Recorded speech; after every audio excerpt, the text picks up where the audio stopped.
selalu berkomitmen untuk mencetak sumber daya manusia yang unggul, adaptif, berkarakter Indonesia.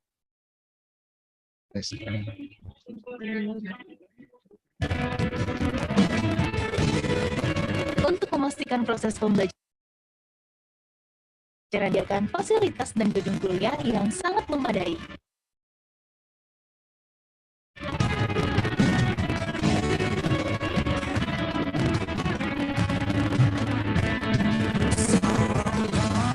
Potensi dan minat setiap orang tentu berbeda-beda. Undiksa siap mewadahi perbedaan itu dan mengembangkan potensimu. Undiksa memiliki 8 fakultas dan program pascasarjana yang terdiri atas 65 program studi. Mulai dari jenjang diploma 3 hingga S3 yang bisa kamu pilih sesuai minat dan cita-cita kamu. Meski berat, wujudkan semua cita kita bersama kita. Berkarakter serta berbudaya kita adalah Undiksa. Jadi Undiksa falsafah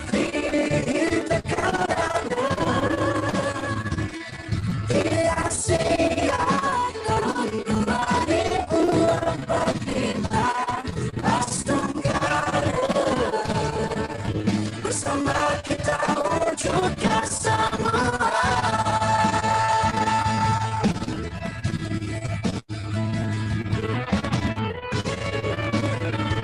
Kurikulum selalu ditinjau dan disesuaikan untuk menyiapkan lulusan yang kompeten. Dengan demikian, lulusan Undiksa akan lebih kompetitif dalam menghadapi persaingan.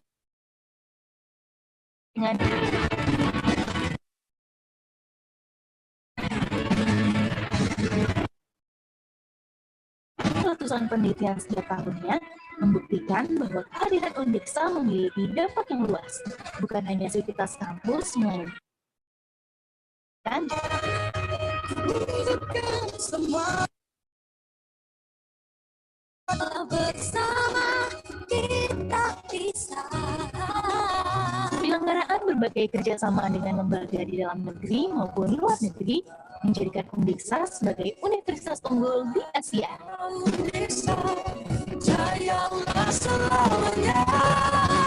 Kesuksesan proses belajar dan mempersiapkan masa depan di Undiksa telah terbukti. Banyak alumni yang telah sukses di bidangnya masing-masing, baik sebagai pendidik, tenaga ahli, profesional, wirausahawan, dan berbagai profesi lainnya. 2004. Jadi, tunggu apa lagi? Mari menjadi bagian dari kampus berkualitas.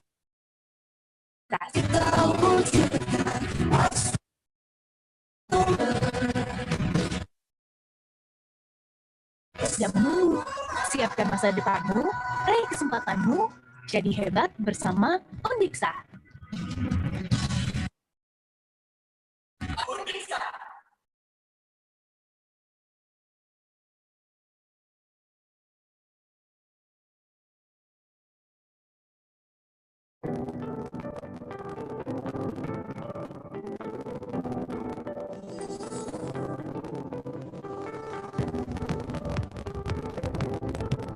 Kampus berkualitas, fasilitas lengkap dengan biaya terjangkau, serta lingkungan belajar yang nyaman menjadi impian kita semua.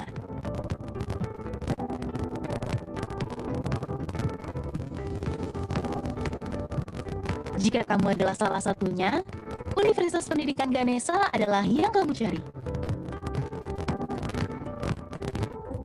Saat Undiksa memastikan kita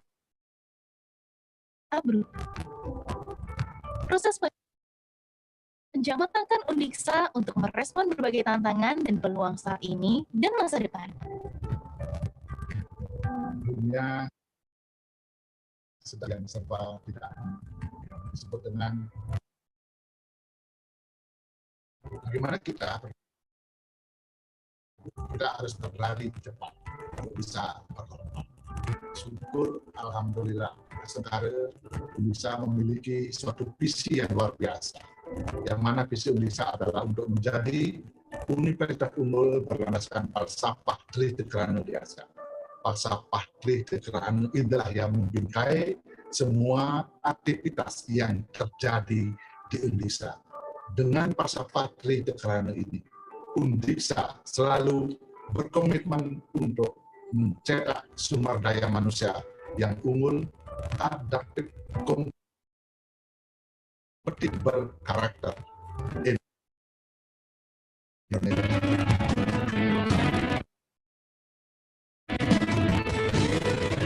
Untuk memastikan proses pembelajaran yang optimal, Undiksa menyediakan fasilitas dan gedung kuliah yang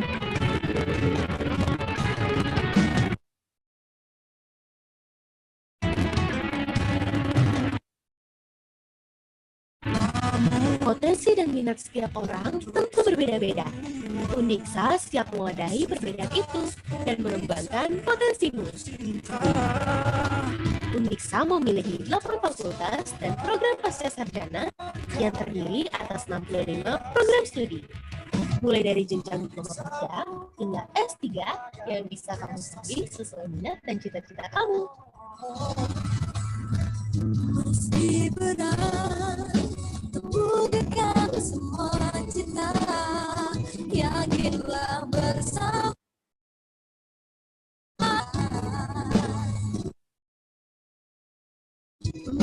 Bergerak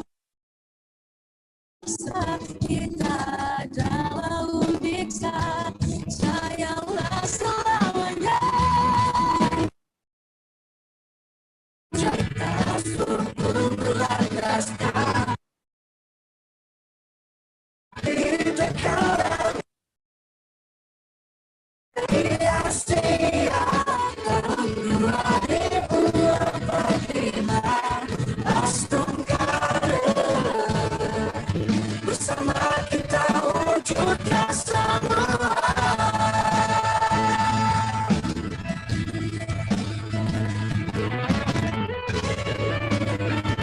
Kurikulum selalu ditinjau dan disesuaikan untuk menyiapkan lulusan yang kompeten. Dengan demikian, lulusan Undiksa akan lebih kompetitif dalam menghadapi persaingan dunia kerja.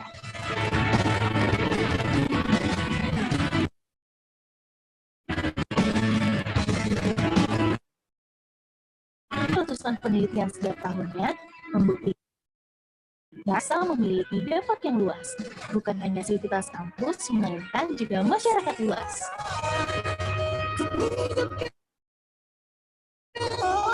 Yakinlah bersama.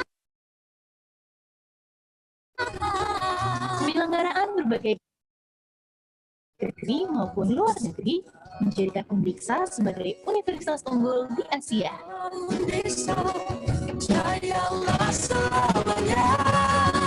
Kesuksesan proses belajar dan mempersiapkan masa depan di Undiksa telah terbukti. Banyak alumni yang telah sukses di bidangnya masing-masing, baik sebagai pendidik, tenaga ahli, profesional, wirausahawan, dan berbagai profesi lainnya. Jadi, tunggu apa lagi? Mari menjadi bagian dari kampus berkualitas. Bersama kita wujudkan.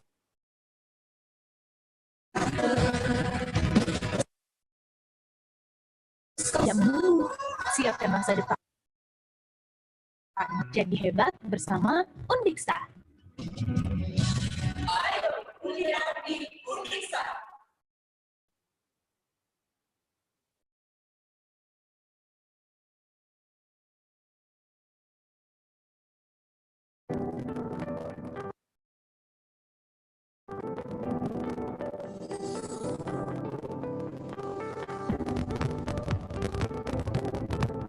Kampus berkualitas, fasilitas lengkap dengan biaya terjangkau, serta lingkungan belajar yang nyaman menjadi impian kita semua.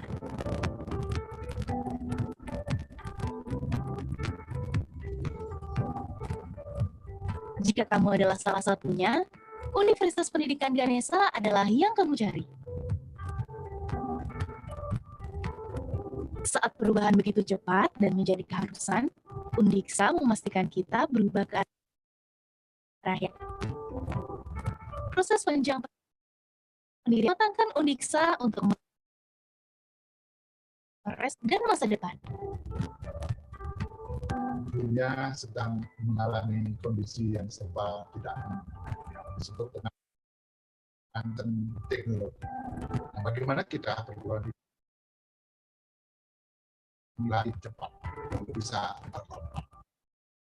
Alhamdulillah, sekarang bisa memiliki suatu visi yang luar biasa. Yang mana visi Indonesia adalah untuk menjadi universitas unggul berlandaskan falsafah Tridekran biasa.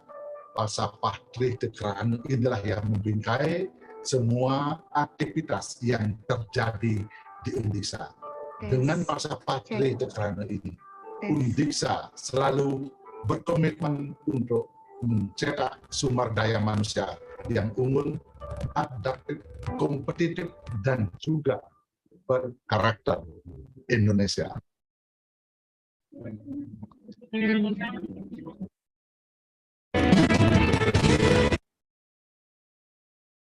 Optimal, Undiksa menyediakan fasilitas dan gedung kuliah yang sangat memadai.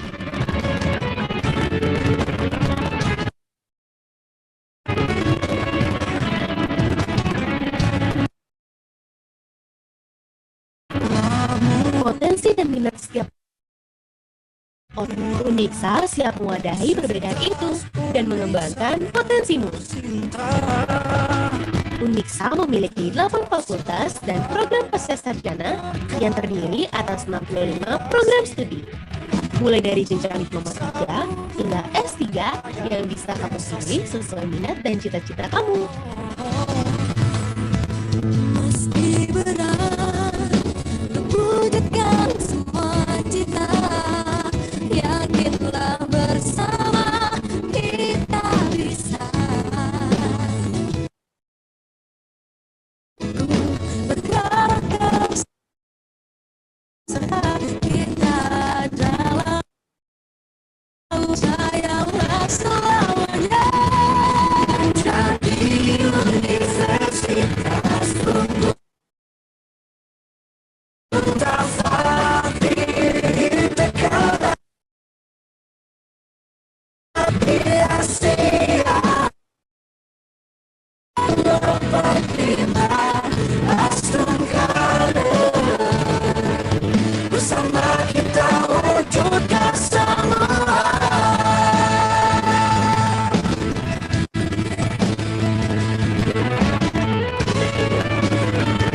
Kurikulum selalu ditinjau dan disesuaikan untuk menyiapkan lulusan yang kompeten. Dengan demikian, lulusan Undiksa akan lebih kompetitif dalam menghadapi persaingan dunia kerja.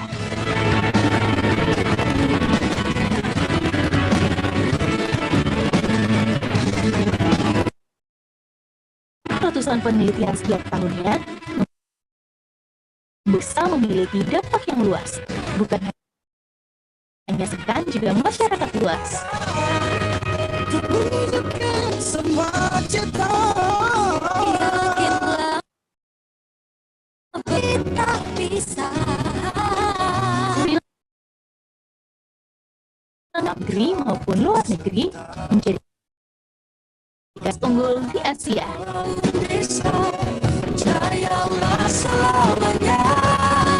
Kesuksesan proses belajar dan mempersiapkan masa depan di Undiksa telah terbukti. Banyak alumni yang telah sukses di bidangnya masing-masing, baik sebagai pendidik, tenaga ahli, profesional, wirausahawan, dan berbagai profesi lainnya. Jadi, tunggu apa lagi? Mari menjadi bagian dari kampus berkualitas. Bersama kita wujudkan bersama tidak menunggu, siapkan masa depanmu. Jadi hebat bersama Undiksa. Ayo, Satriadi Undiksa.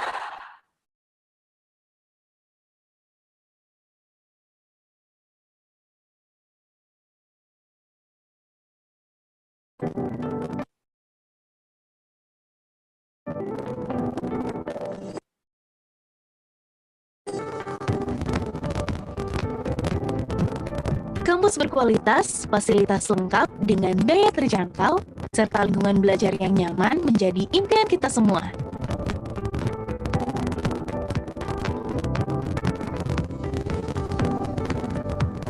Jika kamu adalah salah satunya, Universitas Pendidikan Ganesha adalah yang kamu cari.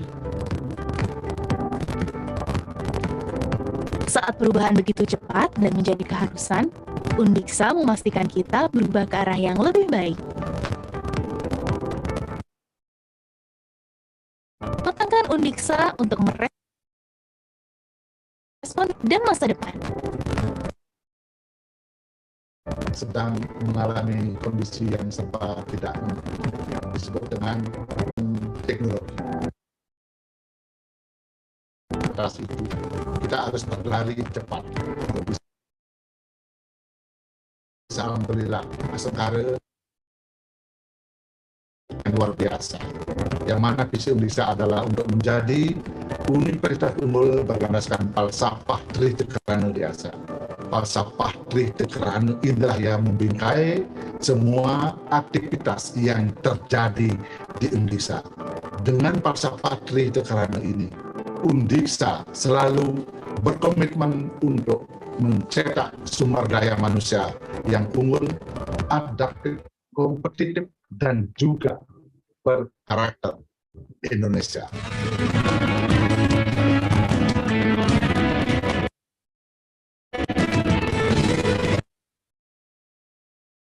Optimal, Undiksa sangat memadai.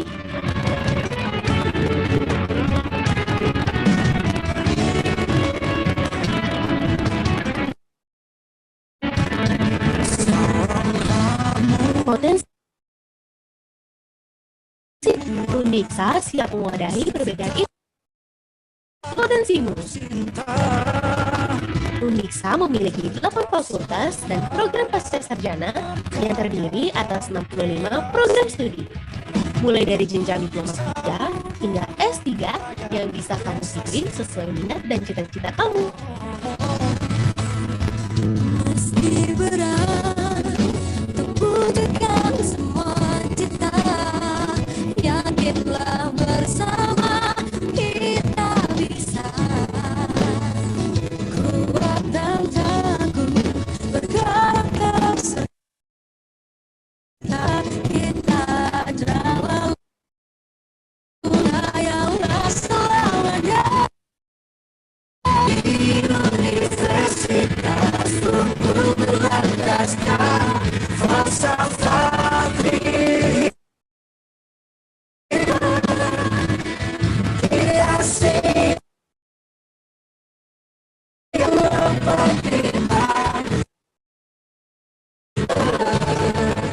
bersama kita wujudkan semua.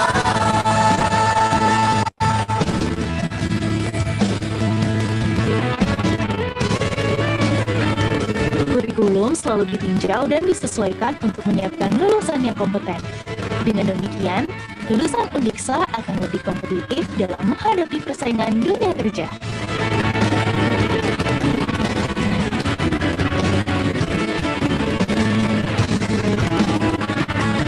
Menghasilkan ratusan penelitian setiap tahunnya, memiliki dampak yang luas, bukan hanya juga masyarakat luas. Semua cipta, yakinlah bersama kita bisa. Kerjasama dengan lembaga di dalam negeri maupun luar negeri. Unggul di Asia.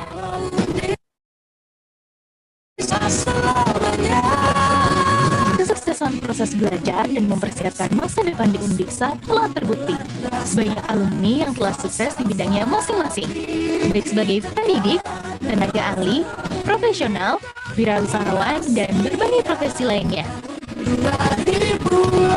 Jadi, tunggu apa lagi? Mari menjadi bagian dari kampus berkualitas.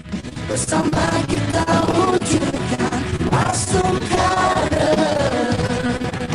bersama kita. Masa depan tidak menunggu. Siapkan masa depanmu Jadi hebat bersama Undiksa.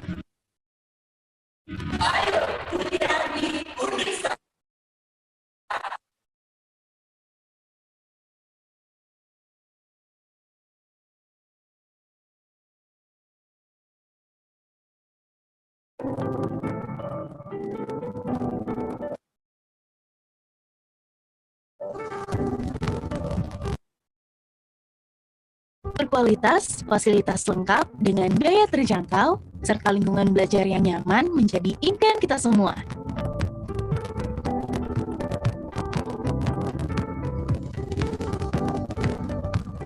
Jika kamu adalah salah satunya, Universitas Pendidikan Ganesha adalah yang kamu cari. Saat perubahan begitu cepat dan menjadi keharusan, Undiksa memastikan kita berubah ke arah yang lebih baik. Proses panjang pendirian lembaga mematangkan Undiksa untuk merespon berbagai tantangan dan masa depan. Dan mengalami kondisi yang serba dengan disruption teknologi. Nah, bagaimana kita perguruan tinggi untuk bisa mengatasi itu? Kita harus berlari. Syukur, alhamdulillah, sementara luar biasa. Yang mana visi Universitas Unggul berlandaskan falsafah teliti kerana biasa. Falsafah teliti kerana inilah yang membingkai semua aktivitas yang terjadi di Undiksa.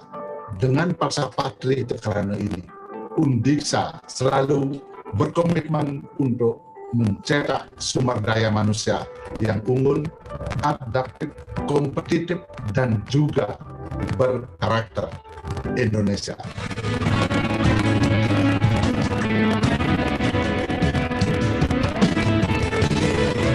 Untuk maksimal, Undiksa menyediakan fasilitas sangat memadai.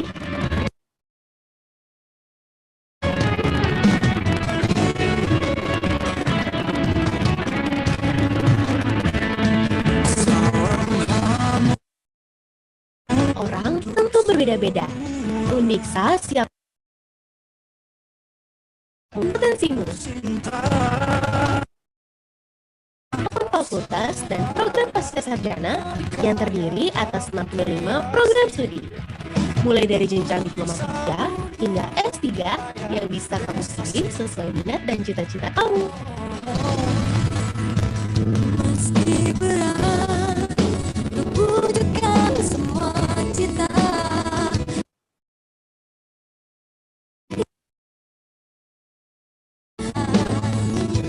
Kuat dan tangguh, bergerak serta berbudaya, kita adalah yang selamanya di Indonesia.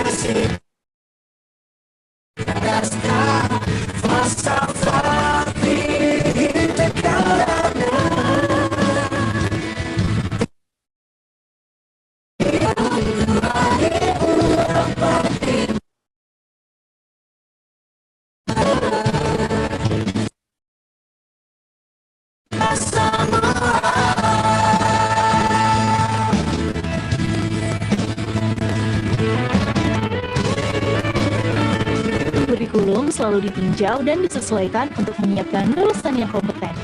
Dengan demikian, lulusan Undiksa akan lebih kompetitif dalam menghadapi persaingan dunia kerja.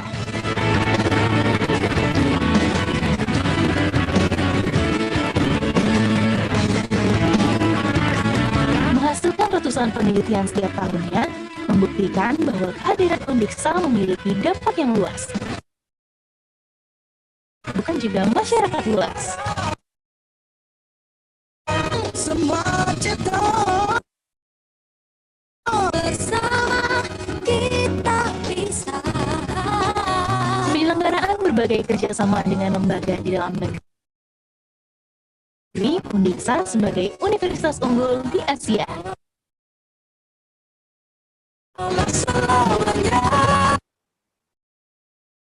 dan mempersiapkan masa depan di Undiksa telah terbukti.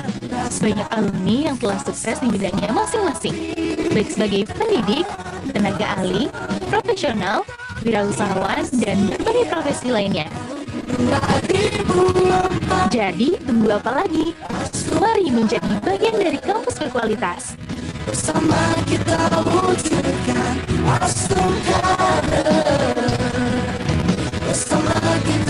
masa depan tidak menunggu. Siapkan masa depanmu, raih kesempatanmu, jadi hebat bersama Undiksa.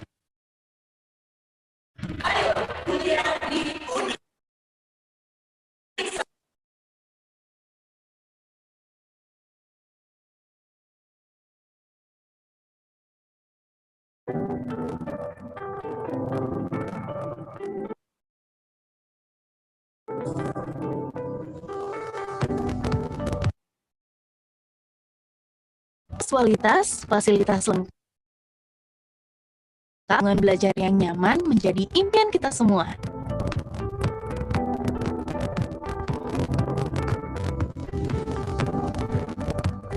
Jika kamu adalah salah satunya, Universitas Pendidikan Ganesha adalah yang kamu cari. Saat perubahan begitu cepat dan menjadi keharusan, Undiksa memastikan kita berubah ke arah yang lebih baik. Proses panjang pendirian lembaga mematangkan Undiksa untuk merespon berbagai tantangan dan peluang saat ini dan masa depan. Mengalami kondisi yang sedang disrupsi kita perguruan tinggi untuk bisa mengatasi itu, kita harus berlari cepat, bisa berlompat. Syukur alhamdulillah memiliki suatu visi yang luar biasa. Yang Universitas Unggul berlandaskan falsafah Tritekrana inilah yang membingkai semua aktivitas yang terjadi di Undiksa. Dengan falsafah Tritekrana ini, Undiksa selalu berkomitmen untuk mencetak sumber daya manusia yang unggul, adaptif, kompetitif, dan juga berkarakter Indonesia.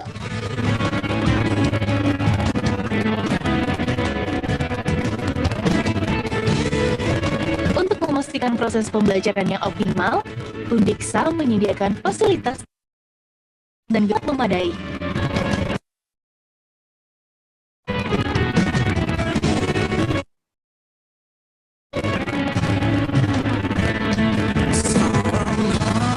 Potensi dan minat setiap orang tentu berbeda-beda. Unik itu dan mengembangkan potensimu. 8 fakultas dan program pasca sarjana, 25 program studi, mulai dari jenjang diploma 3 hingga S3 yang bisa kamu pilih sesuai minat dan cita-cita kamu. Meski berat wujudkan semua cita, yakinlah bersama kita bisa. Kuat dan tangguh, berkarakter serta berbudaya, kita adalah Undiksa, jayalah selamanya. Di Universitas Lascar sekarang di Asia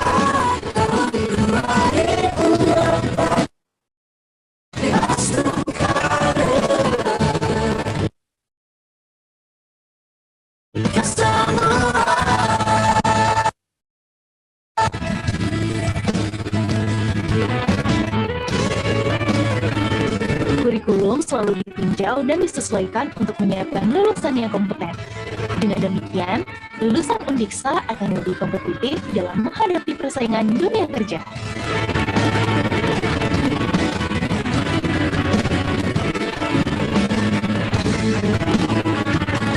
Menghasilkan ratusan penelitian setiap tahunnya, membuktikan bahwa kehadiran Undiksa memiliki dampak yang luas, bukan hanya sivitas kampus, melainkan juga masyarakat luas. Semua cita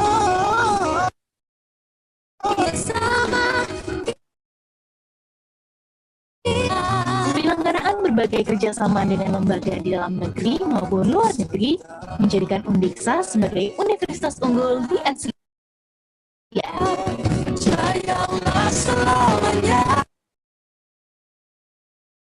Dan mempersiapkan masa depan di Undiksa telah terbukti yang telah sukses di bidangnya masing-masing, baik sebagai pendidik, tenaga ahli, profesional, wirausahawan, dan berbagai profesi lainnya. Jadi, tunggu apa lagi? Mari menjadi bagian dari kampus berkualitas. Bersama kita wujudkan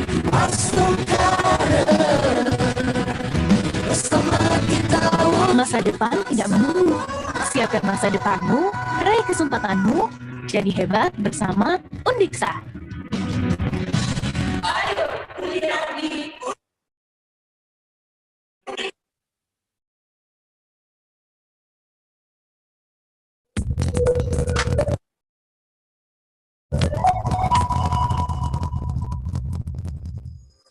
The Faculty of Engineering and Vocational, Universitas Pendidikan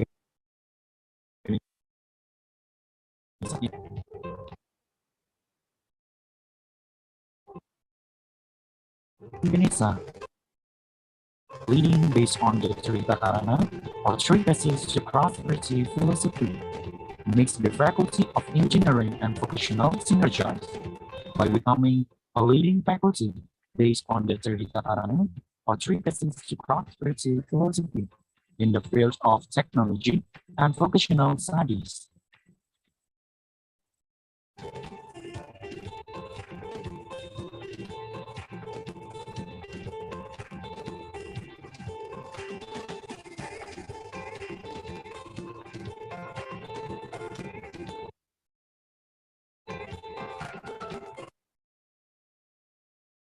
Vocational creates graduate in the field of technology and vocational. Is led by the Dean of the Faculty of Engineering Academics,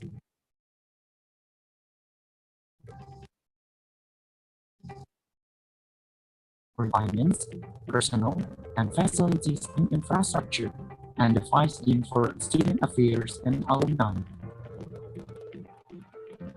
The Faculty of Engineering and Vocational consists of two departments, namely the Informatics Engineering Department and Industrial Technology Department.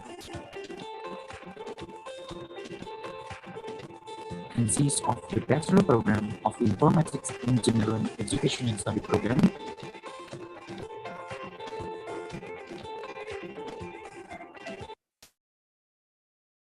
Information System Study Program,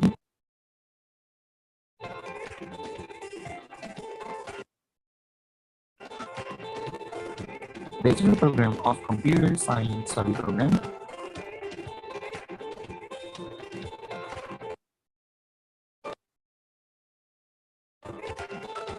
and Master Program of Computer.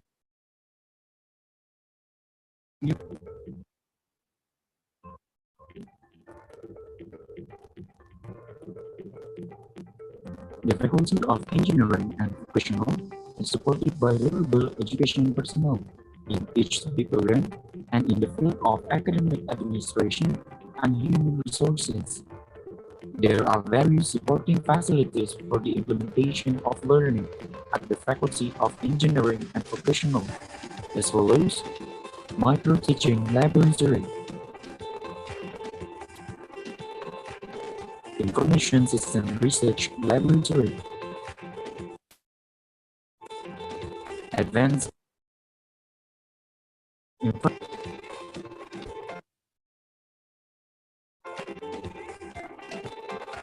Software Engineering and Hypermedia Laboratory, Network Intelligence Laboratory,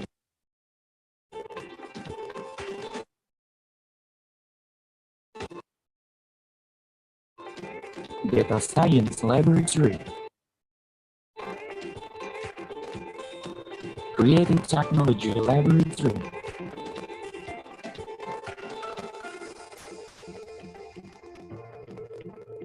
Internet of Things Laboratory,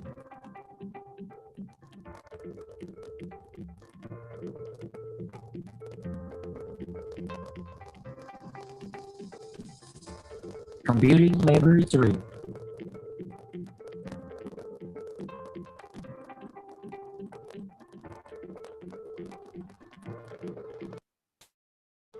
Informatics Laboratory,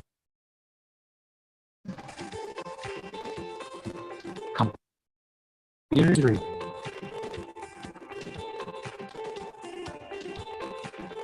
ICT Laboratory,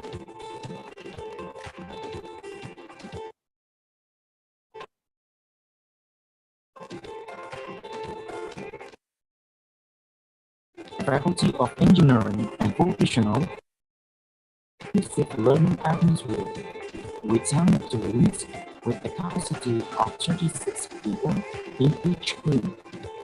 The classrooms are equipped with smart rooms, all-in-one PC, and one audio set.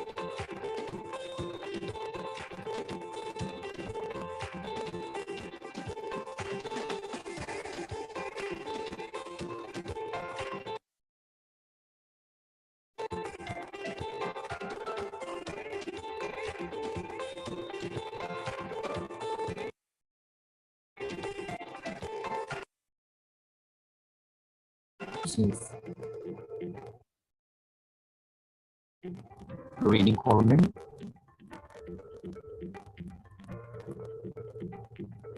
and mini library.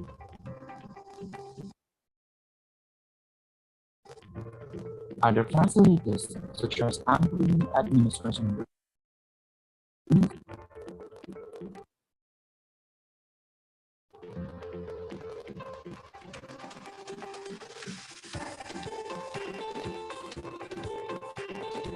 announcement boards,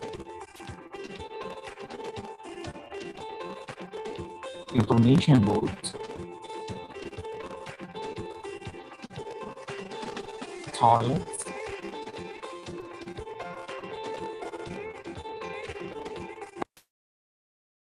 and also support the academic atmosphere on campus.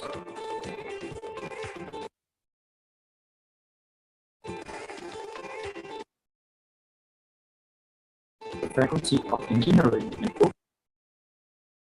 Vocational National level as follows: Indonesia International Olympic, in Beijing, Innovative Science, clear. The harmonious synergy between the makes the Faculty of an outstanding faculty.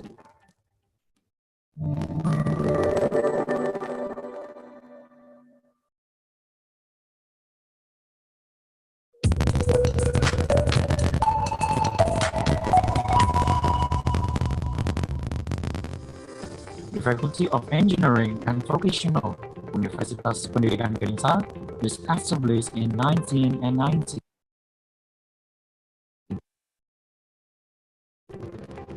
Universitas Pendidikan Ganesha, with a vision of leading one or three places to cooperative, the Faculty of Engineering becoming a leading faculty based on the three tatanan or three places to craft, technology, and vocational studies.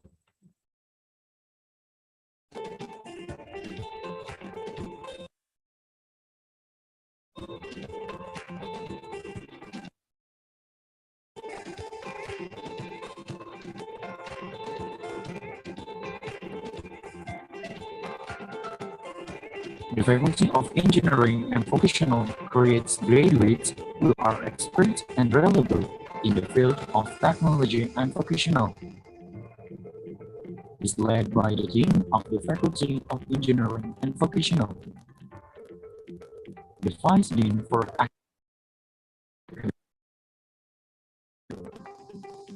the Vice Dean for General Administration and Facilities and Infrastructure Affairs and Alumni. The Faculty of Engineering and Vocational consists of the Informatics Engineering Department and Industrial Technology Department. Consists of Informatics Engineering,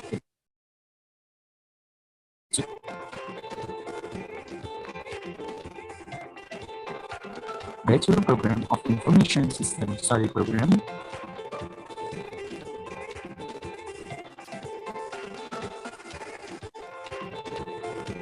Bachelor Program of Computer Science Study Program,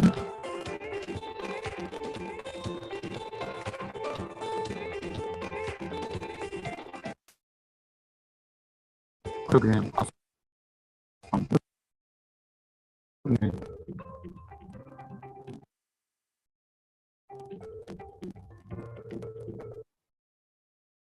of Engineering and Professional to support education personnel in academic administration and human resources. There are various supporting facilities for the implementation of learning at the Faculty of Engineering and Professional. The Laboratory, Information System Research Laboratory, Advanced Informatics Laboratory,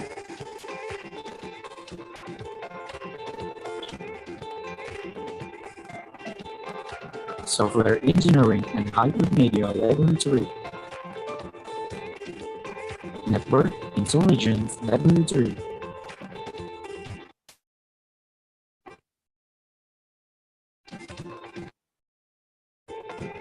Data Science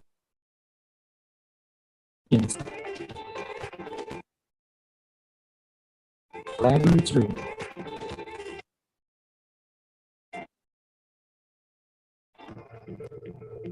Internet of Things Laboratory,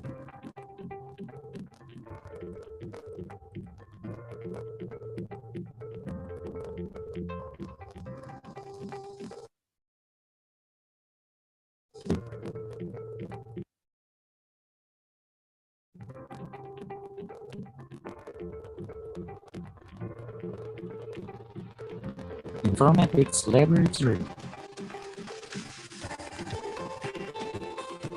Computer Science Laboratory,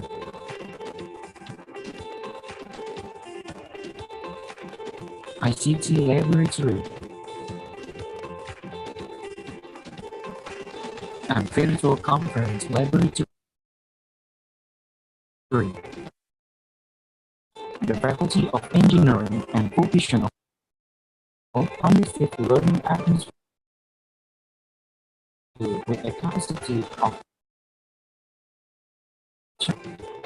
the classrooms are equipped with smart boards, all-in-one PC, and one audio set.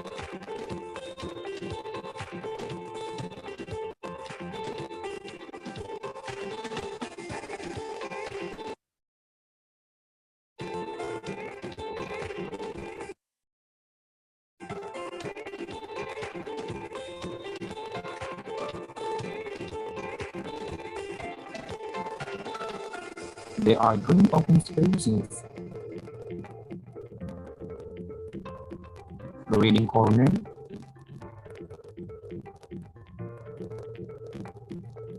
and mini library.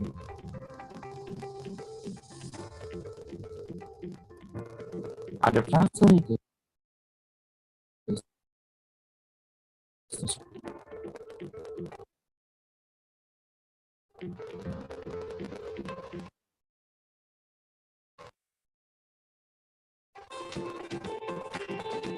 announcement boards,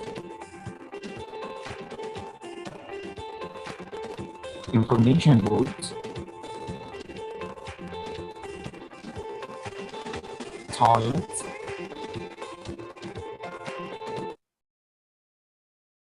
and representative canteen for degree on campus.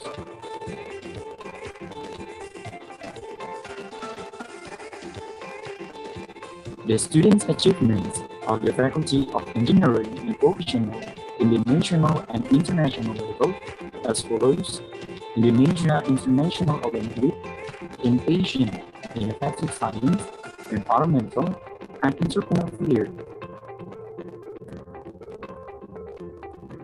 The harmonious makes the faculty of leading and outstanding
Tapi di pantai mau ya?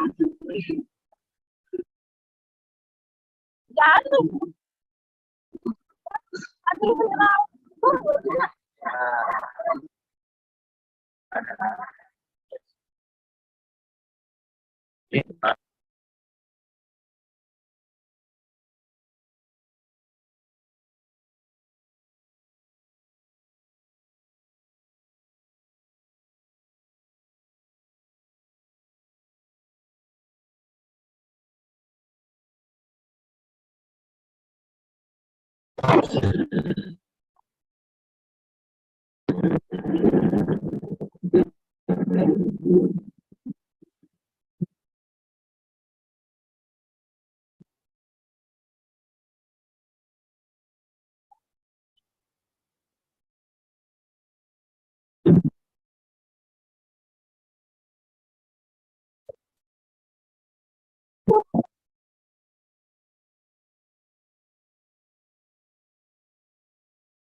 STM, National Institute of Development Administration Thailand, Raja Mongkut Lakarbang Institute of Technology Thailand, Chanakale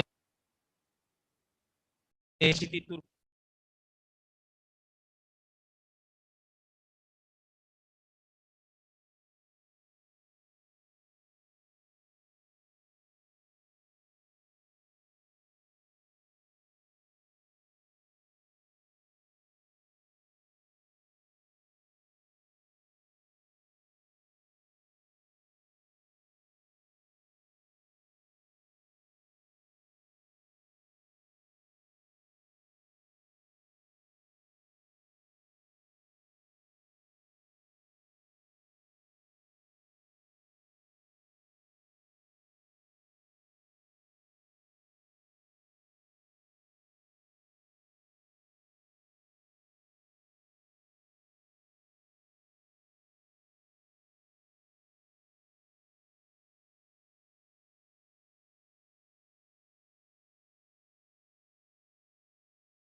Universitas Pendidikan Ganesha.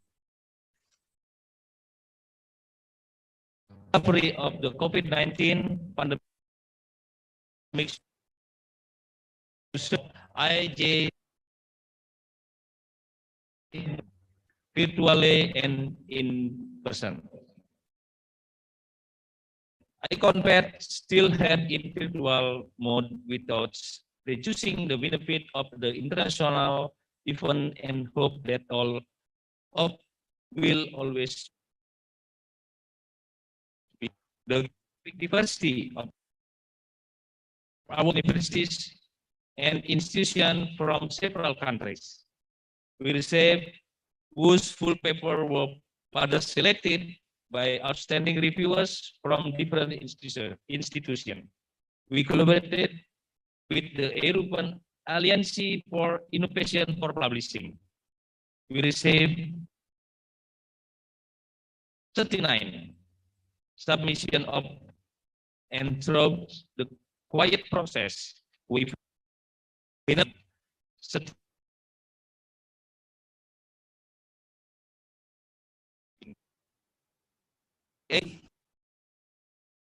143 participants from India, China, Philippines, USA, France, Malaysia, South Africa, Australia, and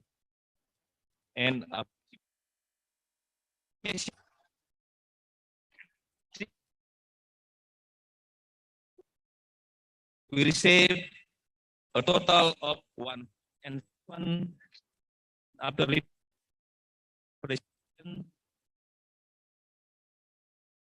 to all of you who supported us and manuscript, as well as the panel of is selection process. Distinguished guests, ladies and gentlemen, who are experts in different countries. We welcome the keynote speaker Agarwal from Indian Institute of Information Technology, Kota India. Kadek Ananta Satriadi, Ph.D. from Monash University, Australia. Adjunct Professor Tourist Center University of Sunshine Coast, Australia. Professor Dr. Muhammad Salahuddin, Professor Ordin Faculty of Hotel and Tourism Management University, Teknologi Mara. Professor Dr. Cip Kobonoglu, Interim and Tourism Management, Edwardshire, and Director of MC Center Muma College of South Florida. Dr. Nyoman Dini, the SST Par Empar from Ganesha University of Education Singaraja, Bali.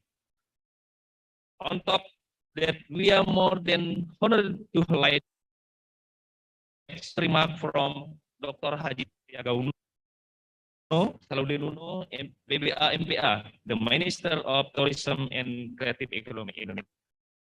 This conference is a result of the hard work, support, and dedication of a number of parties. All of the support and encouragement given to us. First, Ministry of Education and Culture, or the researcher in university in Indonesia, so that conduct. We thank for example MPD as rector of Universitas Pendidikan Ganesha for his endless encouragement. Massive and support from all of the International Joint Conference for Hospitality and Tourism, Dr. Anderson Ngelambong, from Professor Dr. Lutfiah Nurlaila, Association Suare Aston, dan Associate Professor Dr. Lutfi Atai to make this event happen. The local government of Bali and Buleleng region commitment to maintain sustainable cooperation Ganesha in conducting joint pertinent the local social issues. We could also like to extend our knowledge to the Research and Community Service Institute of Universitas Pendidikan Ganesha for their support in supporting the research conducted by researchers in Universitas and for making this event.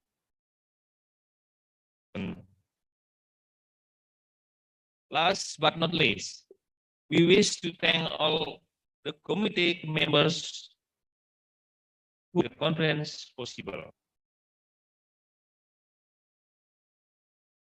Here to propose session, review and record number of submission, answer queries, arrange the schedule, and respond the last.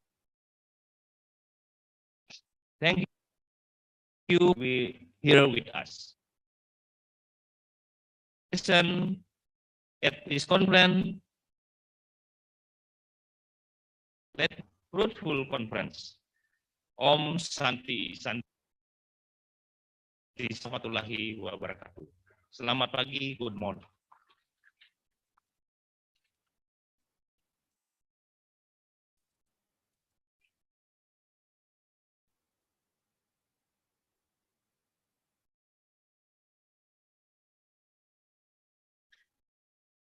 Thank you very much for Dr. Igede Sudirta, SPD MPD, for the welcoming remarks.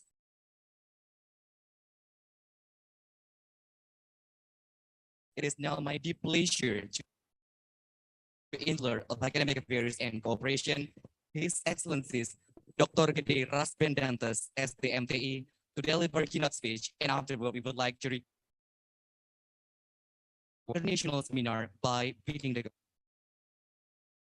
This is the Vice Rector. I can give a warm applause.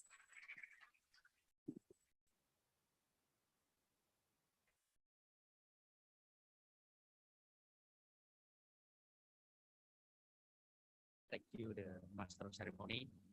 Good morning, ladies and gentlemen. It's a great honor to be here to deliver the welcoming speech from Universitas Pendidikan Ganesha joint conference on hospitality and tourism, and conduct together with international conference education and technology. Good morning, Om Assalamualaikum warahmatullahi wabarakatuh. Salam sejahtera, salam namo buddhaya. The Honorable, the Dean of Honorable Postgraduate Program, Director of Postgraduate Program, the Honorable of Dean of Faculty, and all my colleagues in Faculty of Vocational and Engineering, Universitas Pendidikan Ganesha, the Honorable of Head of Learning Development and Quality Assurance of UNESA, Coordinator of Study Program of Universitas Pendidikan Ganesha, and all the nation who come to join our conference in Universitas Pendidikan Ganesha. Honorable keynote speaker for International Conference on Hospitality and Tourism, National Conference of Vocational Education and Technology, Dr. Salahuddin Uno, the Management Creative Economy, Republic of Indonesia. Dr. Noel Scott, adjunct professor for Quality Research Center, University of the Sunshine Coast, Australia. Professor Dr. Muhammad Salahuddin, Professor in Faculty of Hotel and Tourism Technology, Mara. Professor Dr. Chihan. Maybe it's not spelling. It's a Dean of School of Hospitality and Tourism Management of Coloring. And my colleague from Universitas Pendidikan Ganesha, Dr. Nyoman Dini Andiani, Dr. Basant of Indian Institute of India, and Kadek Ananta Satriadi. Yes, sir. First of all, praise be God Almighty. It is only with His blessing that we can all gather here to hold the joint conference of the second International Joint Conference on Hospitality and the fifth in Education and Technology.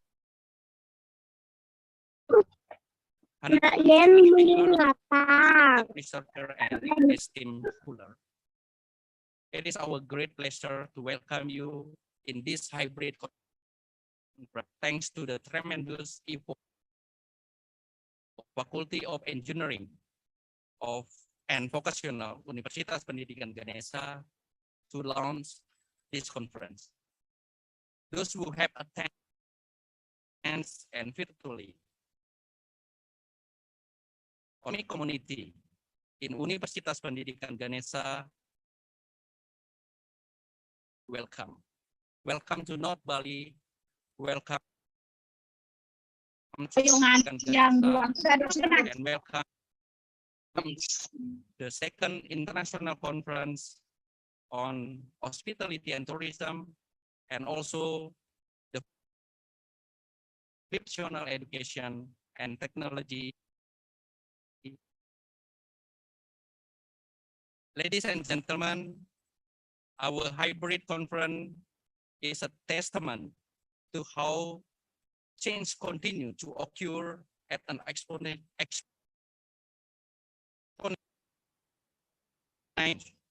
Vocational education requires more innovation to keep up with the time.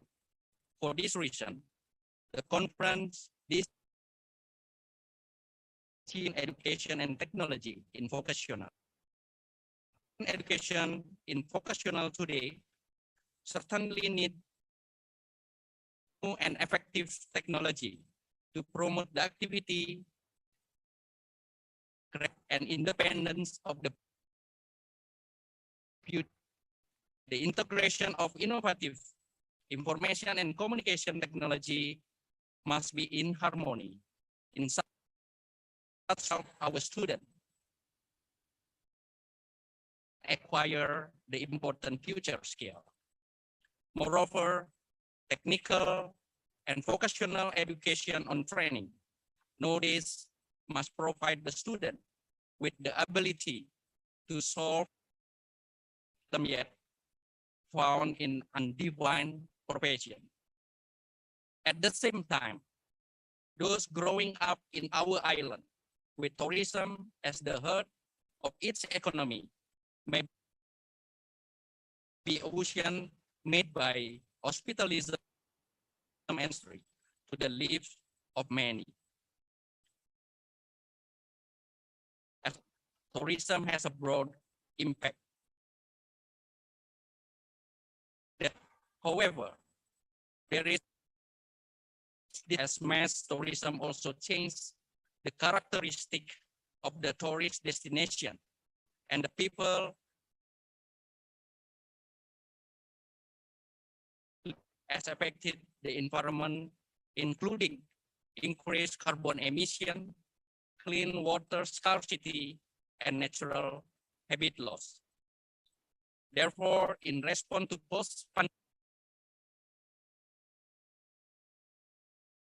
and creative economic and regard of tourism and hospitality industry, we also hold the conference on hospitality and tourism under the theme supporting sustainable of three basic framework: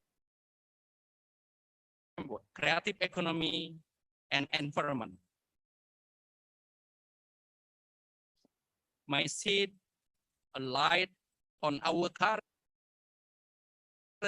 the industry without neglecting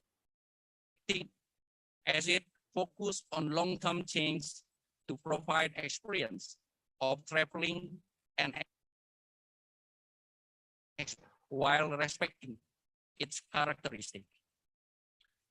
Hence, we expect today forum may represent a unique opportunity for the exchange of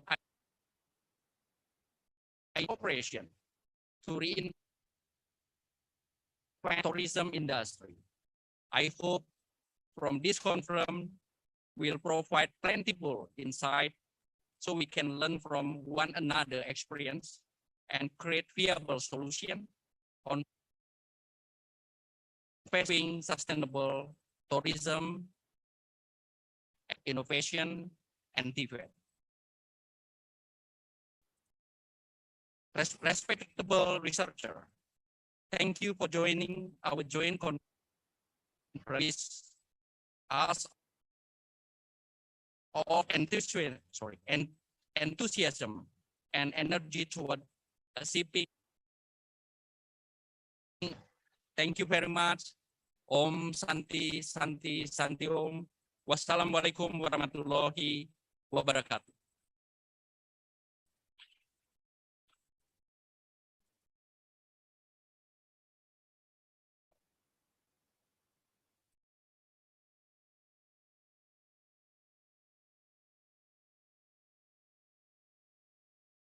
Ladies and gentlemen, now we would like to request the Vice Chancellor of Academic Affairs and Cooperation, His Excellencies, Dr. Kadek Rasbendantas, to officially by beating the gong. The time is yours. We also invite the Engineering and Vocational Faculty, Ganesha University of Education and Technology to accompany the PhD.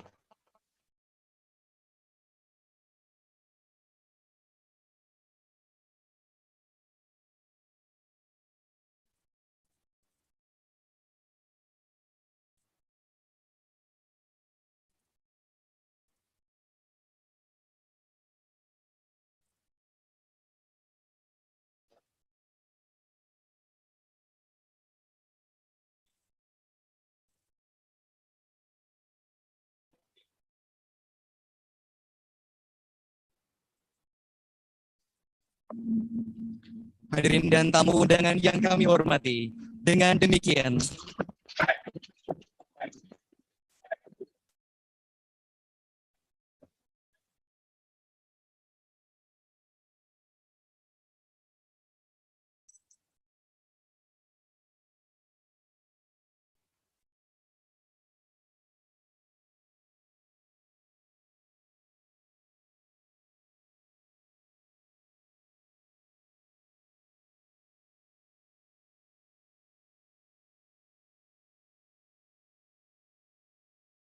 Excellencies, ladies and gentlemen, now we come to our main program, plenary session with 4 keynote speakers.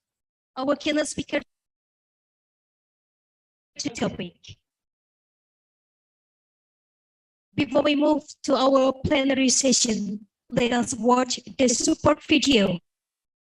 Haji Sandiaga Salahuddin Uno, BBA, MBA, the Minister of Tourism and Creative Economy of the Republic of Indonesia.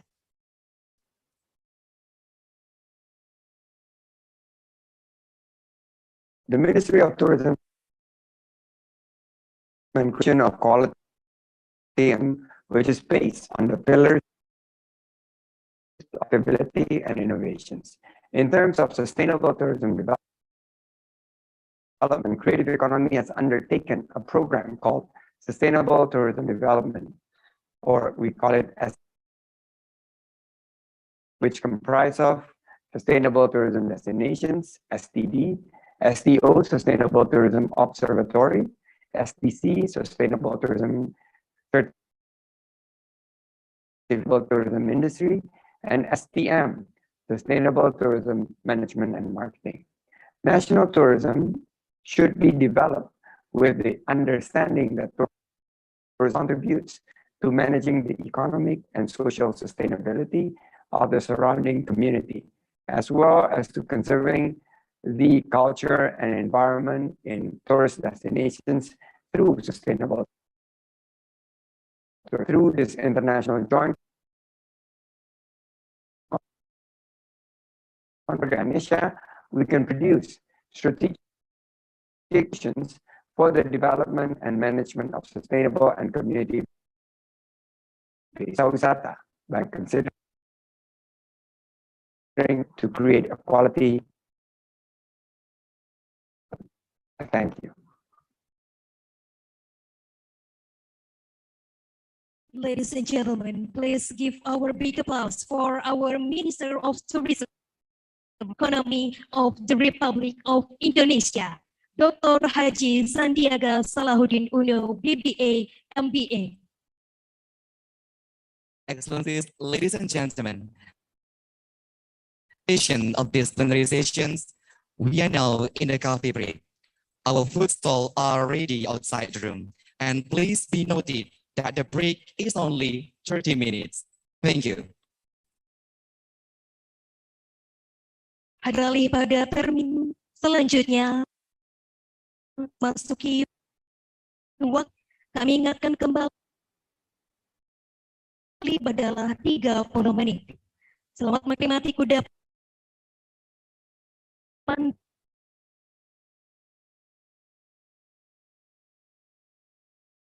and Vocational Universitas Pendidikan Ganesha was established in 1990.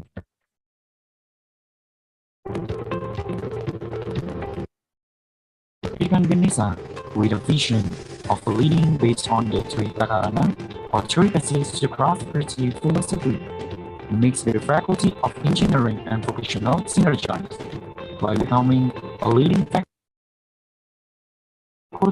or three phases to prosperity philosophy in the field of technology and vocational studies.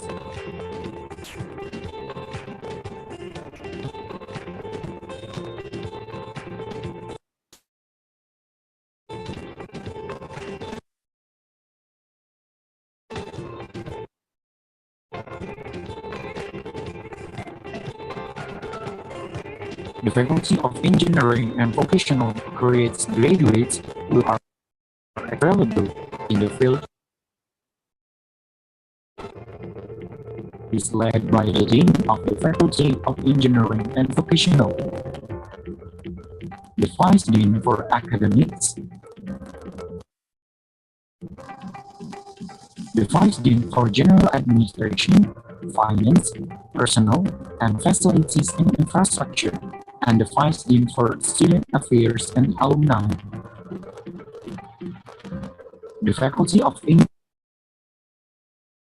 has two departments, namely the Informatics Engineering Department and Industrial Technology Department. Consists of the Bachelor Program of Engineering Study Program,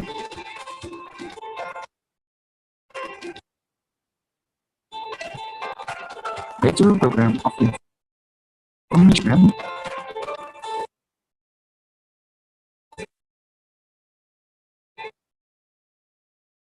Bachelor Program of Computer Science Study Program,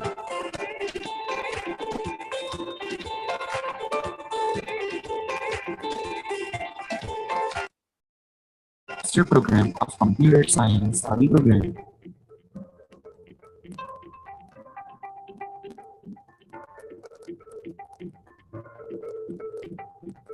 The Faculty of Engineering and Vocational is supported by available education personnel in each academic administration and human resources. There are various supporting facilities for the implementation of learning at the Faculty of Engineering Scholars, micro-teaching laboratories, and research.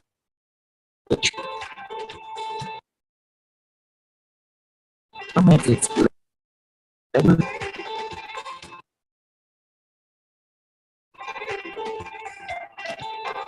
software engineering and hypermedia laboratory, network intelligence,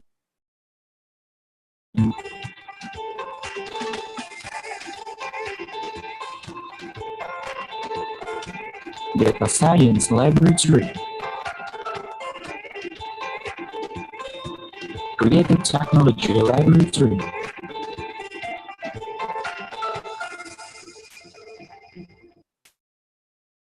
Internet of Things laboratory,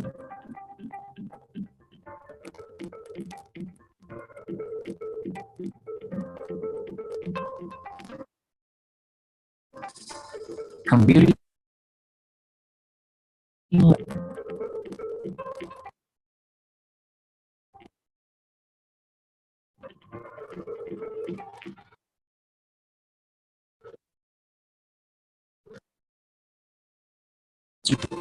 computer science laboratory,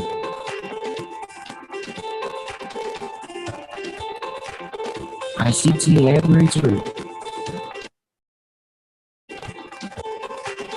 and virtual conference laboratory.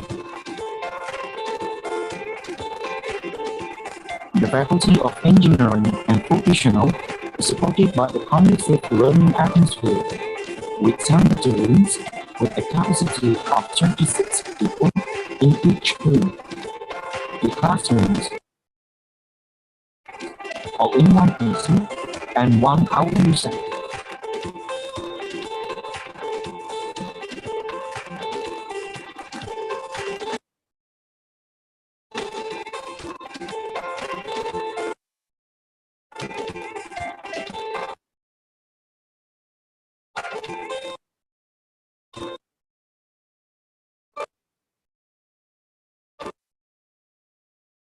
Spaces, reading corner,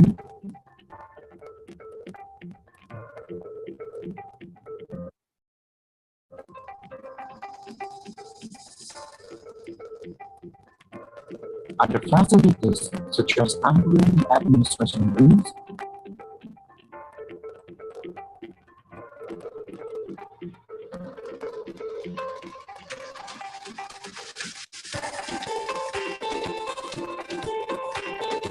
announcement boards, information boards, toilets,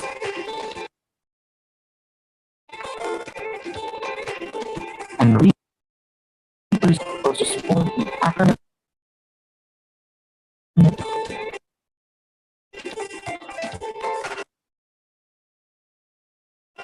The students' achievements of the Faculty of Engineering and Vocational in the national and international level as follows: Indonesia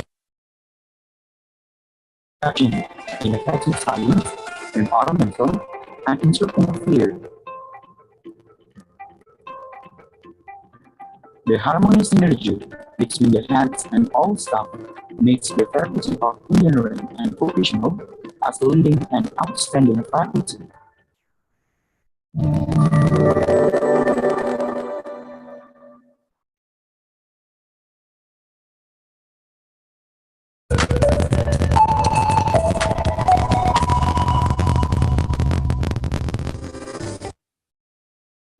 And Vocational was established in 1990.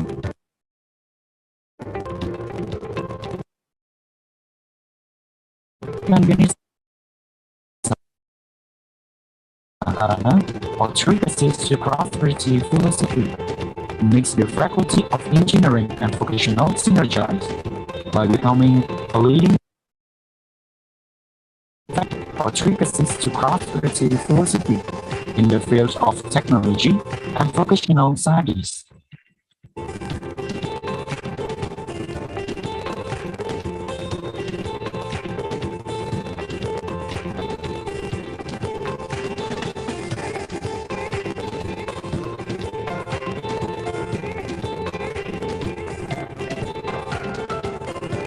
The Faculty of Engineering and Vocational leads who are experts and reliable in the field of technology and vocational. By the Dean of the Faculty of the Vice Dean for Finance, Personnel, and Facilities and Infrastructure, and the Vice Dean for Student Affairs and Alumni. The vocational consists of two departments, namely the Informatics Engineering Department and Industrial Technology Department. Consists of the Bachelor Program of Informatics Engineering Education and Study Program,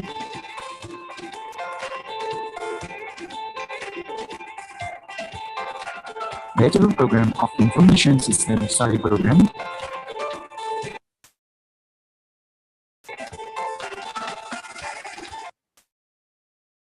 Bachelor Program of Computer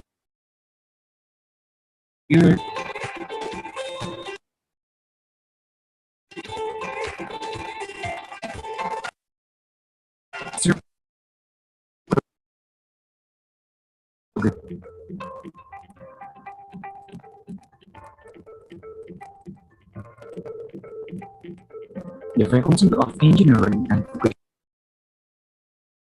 Education personnel in each study program and in the field of academic administration and human resources. There are various supporting facilities for the implementation of learning at the Faculty of Engineering and Vocational, as follows: Micro-Teaching Laboratory, Information System Research Laboratory, Advanced Informatics Laboratory,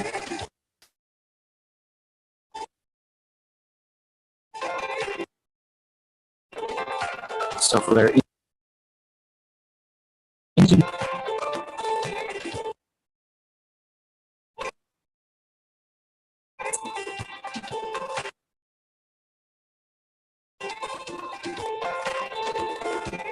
Data Science Laboratory, Creative Technology,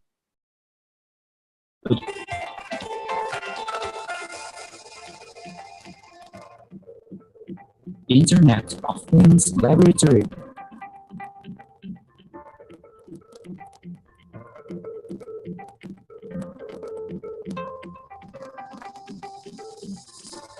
Computing Laboratory.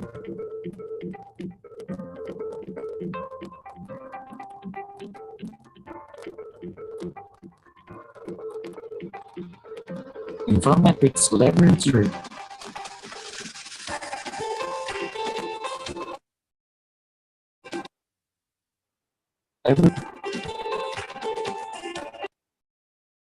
ICT Laboratory.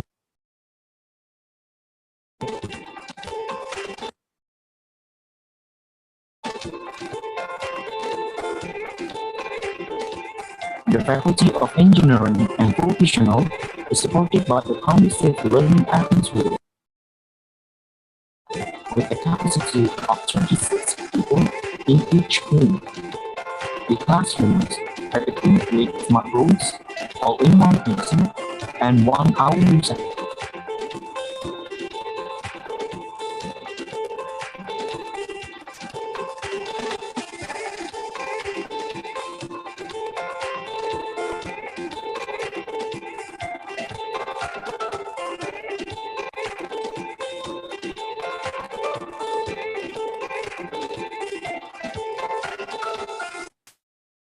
Spaces.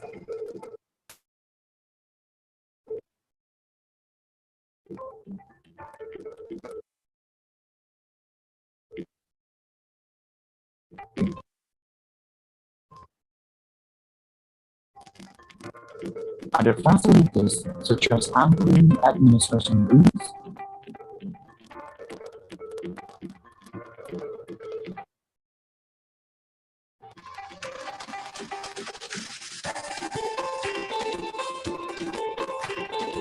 announcement boards, information boards, toilets,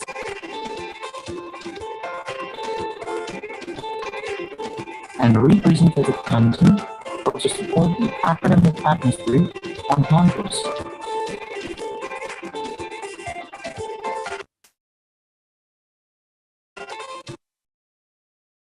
The Faculty of Engineering Internationals in the Ministry in the Faculty of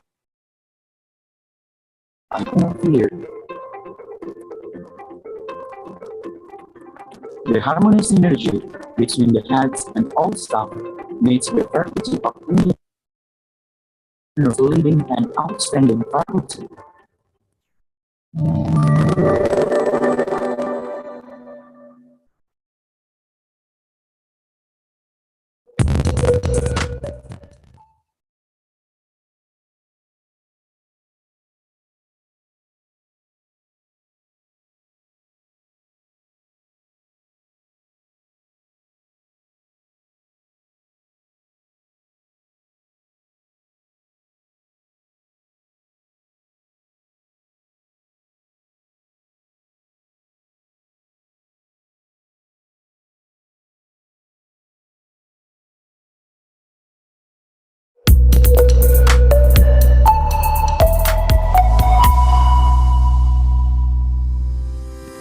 The Faculty of Engineering and Vocational, Universitas Pendidikan Ganesha, was established in 1990.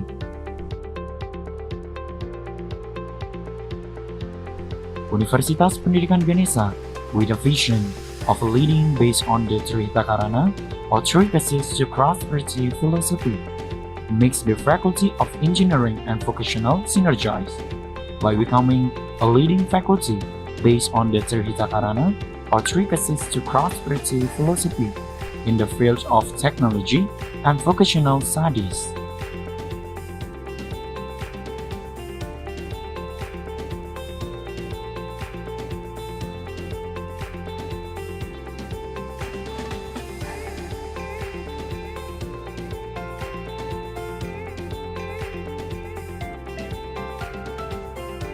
The Faculty of Engineering and Vocational creates graduates who are experts and reliable in the field of technology and vocational.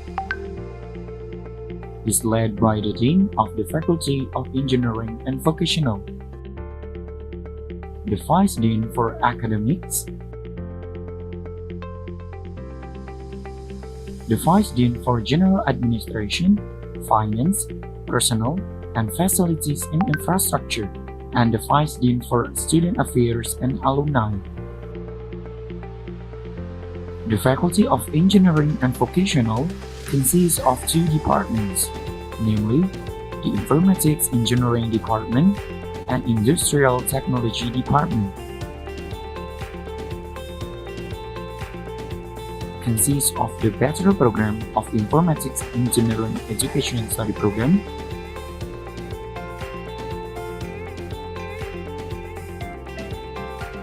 Bachelor Program of Information System Study Program,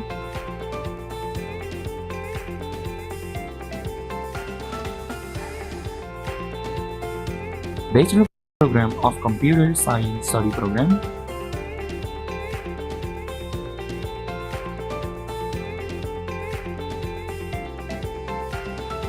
and Master Program of Computer Science Study Program.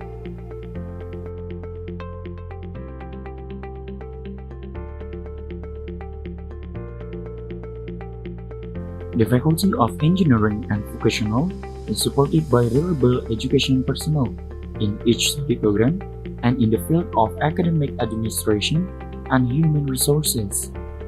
There are various supporting facilities for the implementation of learning at the Faculty of Engineering and Vocational, as follows: Micro-Teaching Laboratory,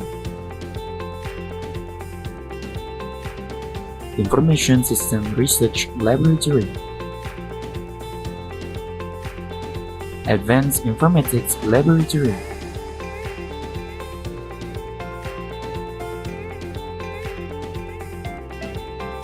Software Engineering and Hypermedia Laboratory, Network Intelligence Laboratory,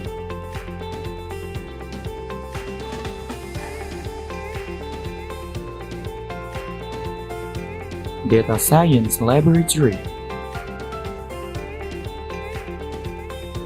Creative Technology Laboratory,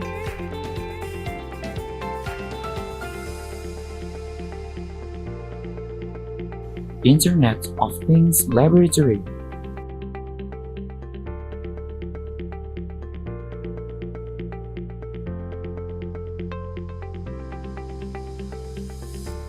Computing Laboratory,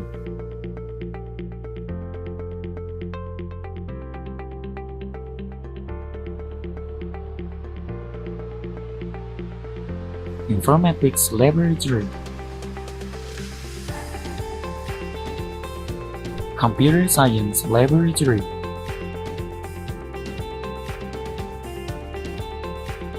ICT Laboratory, and Virtual Conference Laboratory. The Faculty of Engineering and Vocational is supported by a conducive learning atmosphere with 10 lecture rooms with a capacity of 36 people in each room. The classrooms are equipped with smart boards, all-in-one PC, and one audio set.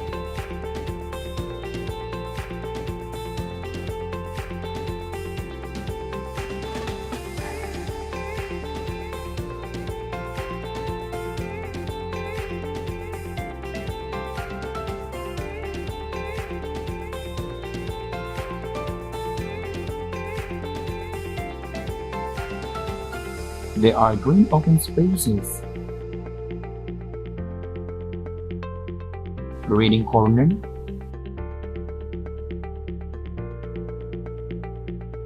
and mini library.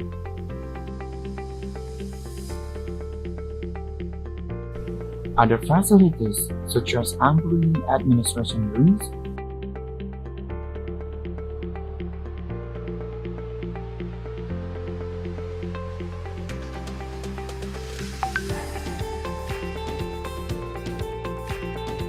announcement boards, information boards,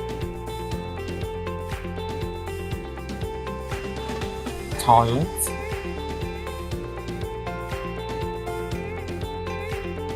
and representative canteen also support the academic atmosphere on campus.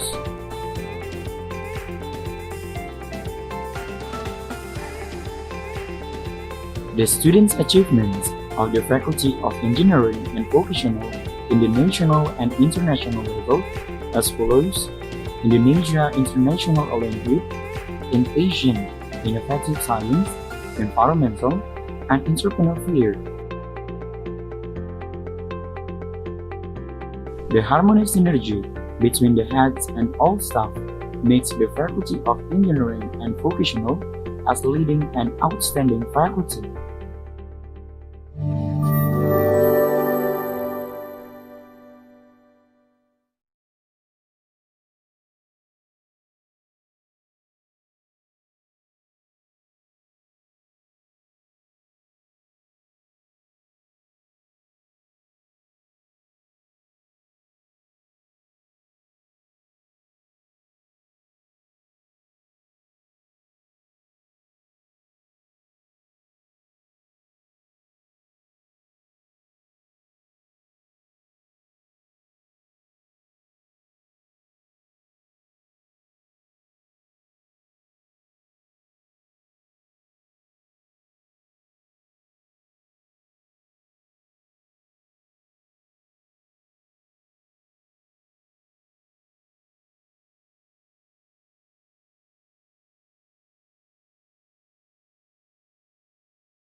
Om Swastiastu. Assalamualaikum warahmatullahi wabarakatuh. Salam sejahtera, Namo Buddhaya, Shalom, Salam Harmoni. Distinguished guests, ladies and gentlemen, those are the agendas we have presented as we finish our opening ceremony of the 5th International Conference on Vocational Education and Technology 2022 with the theme Modern Education and Technology in Vocational. Ladies and gentlemen, without further ado, begin the plenary session. The plenary session will be held in 2 sessions. The first sessions will be guided by Mr. Igade Mahendra Dharmawiguna, ESCOM MSc, as the moderator. Mr. Wiguna, time is yours.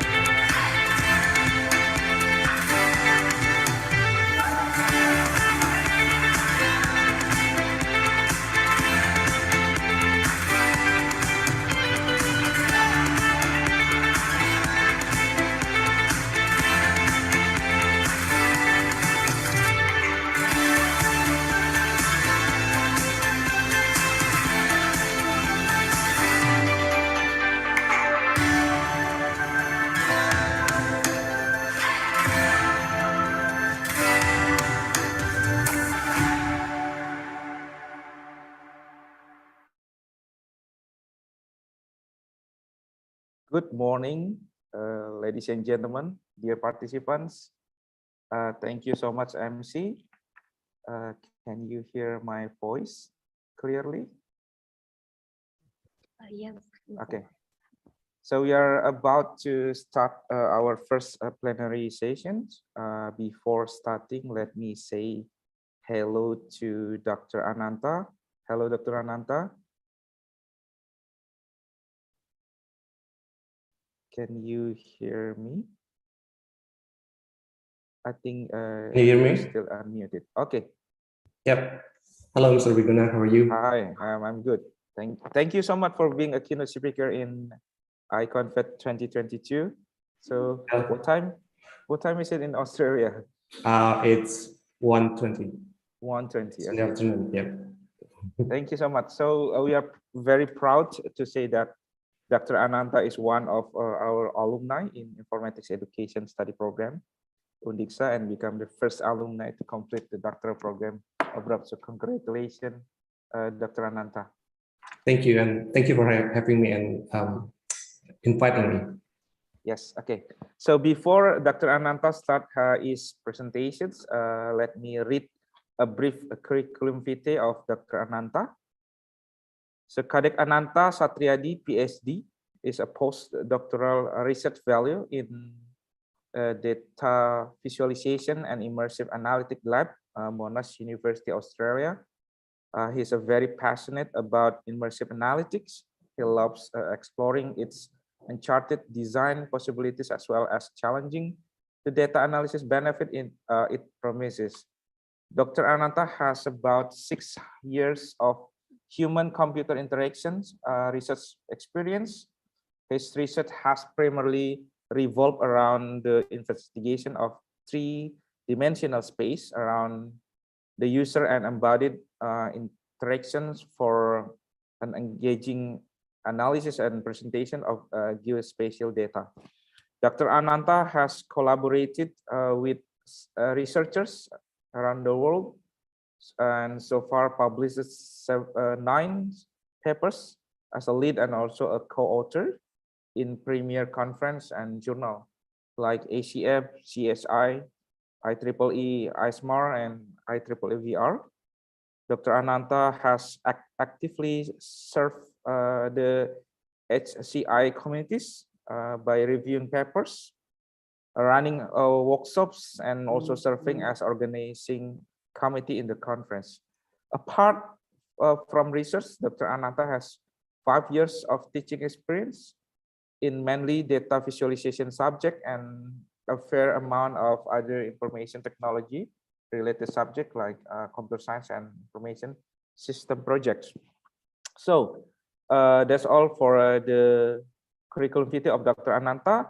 So this session will be divided into 2 parts. The first is the presentation from the keynote speaker for about 45 minutes max, and then it will be followed by 15 minutes discussion session. So participants can ask questions by raising your hands and in the Zoom feature or writing question in the chat columns. Okay, so Dr. Ananta will present the immersive analytics, anticipating the future of data analysis in mixed reality. So without further ado, time is yours, Dr. Ananta.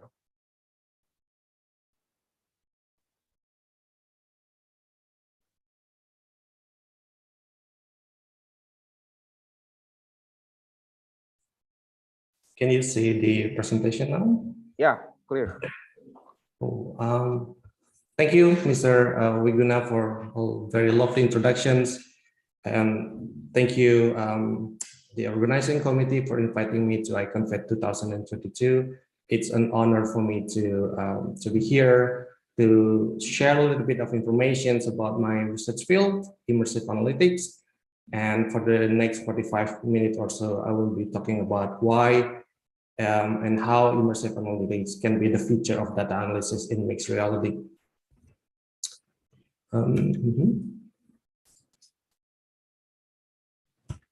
Okay.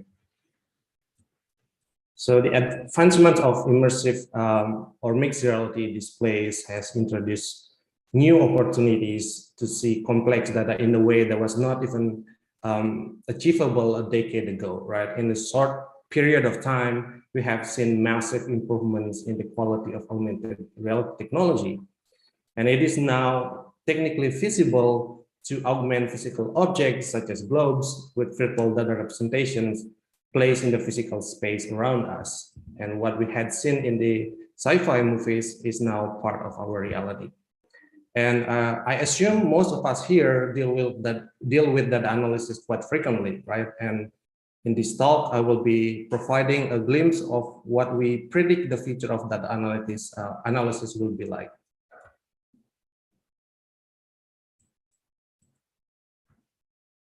So before we talk about mixed immersive analytics, let's briefly talk about mixed reality. So what is mixed reality? I'm pretty sure we all have heard of this term before, right? This term has been floating around the news and social media for a while, and especially since Mark Zuckerberg introduced his vision of metaverse and renamed his company to Meta, the term mixed reality has become more and more popular. So what is mixed reality? People have used the term mixed reality in various contexts with different definitions. There is no standardized definition yet, but I would like to illustrate the term from research perspective. So in 1994, Milgram and Kishino introduced what's called reality virtuality continuum, or in short, virtuality continuum, to describe classes of display technology. So at that time, different kind of immersive displays began to emerge, and it was very crucial to have a taxonomy that is capable of, describing this type of new immersive displays. And since then, researchers have been using this continuum to describe mixed reality. This is what the continuum tells us. So imagine having a line representing infinite number of possible situations. In one extreme, we have real environment. As you can see on the slide, here I illustrate using my home office. So everything around me, everything that I perceive is real objects, right? So that's one end of the continuum.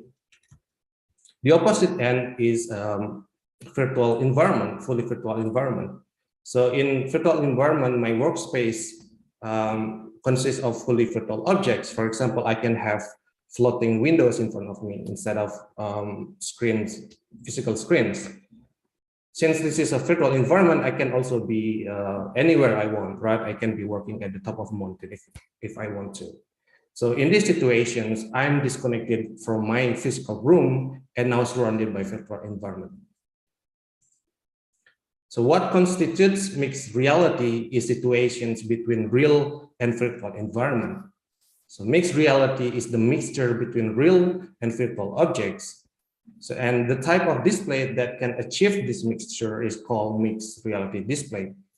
Of course, there are infinite possible types of display within this mixed reality spectrum. However, researchers have been using two discrete groups to illustrate these different conditions. So the first group is called augmented reality. I think we have also heard this term a lot, mixed reality, augmented reality. In this group of techniques or situations, what I perceive is still mainly real environment, but also there is a little bit of virtual content that is augmenting my physical object. For example, now I'm still sitting in my room, I can see my desk, but I can also see a floating Zoom window next to my monitor, or maybe a virtual notifications on my calendar. The other type of group is called augmented virtuality. So in this type of situations, what I'm perceiving is mainly virtual environments. For example, if I take my desk and my monitor and everything on my desk to a virtual environment, the surrounding that I'm perceiving is mainly virtual object, but I can also see a little bit of physical environment.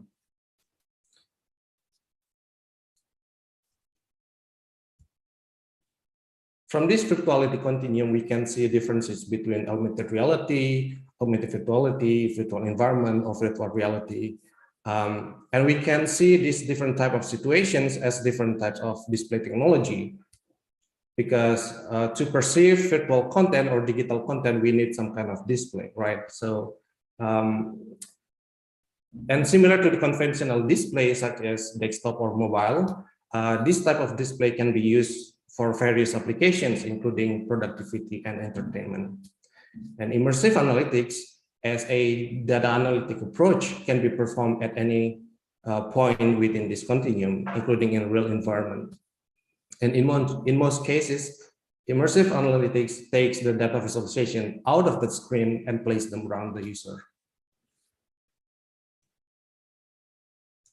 Right, so now we have briefly covered mixed reality, and I hope we kind of have a little bit of a better understanding on what mixed reality is about. And before we talk about immersive analytics, I think it's also crucial to briefly revisit data visualizations. So data visualizations is a strongly related topic to immersive analytics. However, it's important to note that data visualization is not what immersive analytics is all about. There are other techniques apart from visualizations, but I think it's fair to say that immersive analytics, at least up until now, is mainly about visualizing data. What is data visualizations? The simplified definition of data visualization is a data analysis approach that makes data visible and comprehensible. So data visualization can transform the recorded facts of the world to visual representations that can be easily interpreted. For example, on the left side, we have data set of earthquake, and with data visualization technique, we can transform this data set into a visual representation such as maps on the right. And by looking at the map, we can immediately see patterns that is otherwise hidden in the data sets.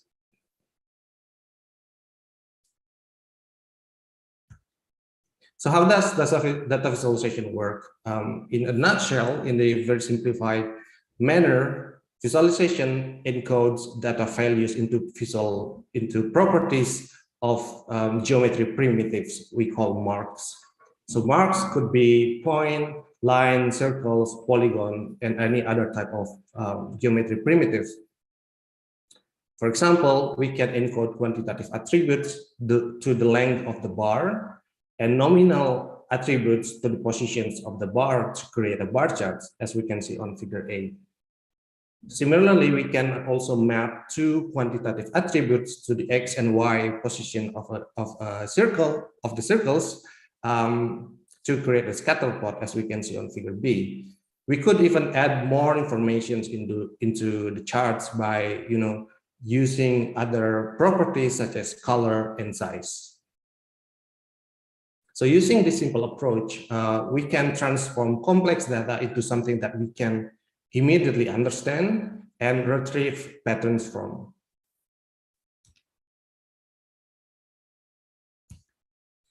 So there are many reasons why visualization is useful, right? And I would like to show you one of examples that can illustrate the importance of visualizations. So this one is called IConVET.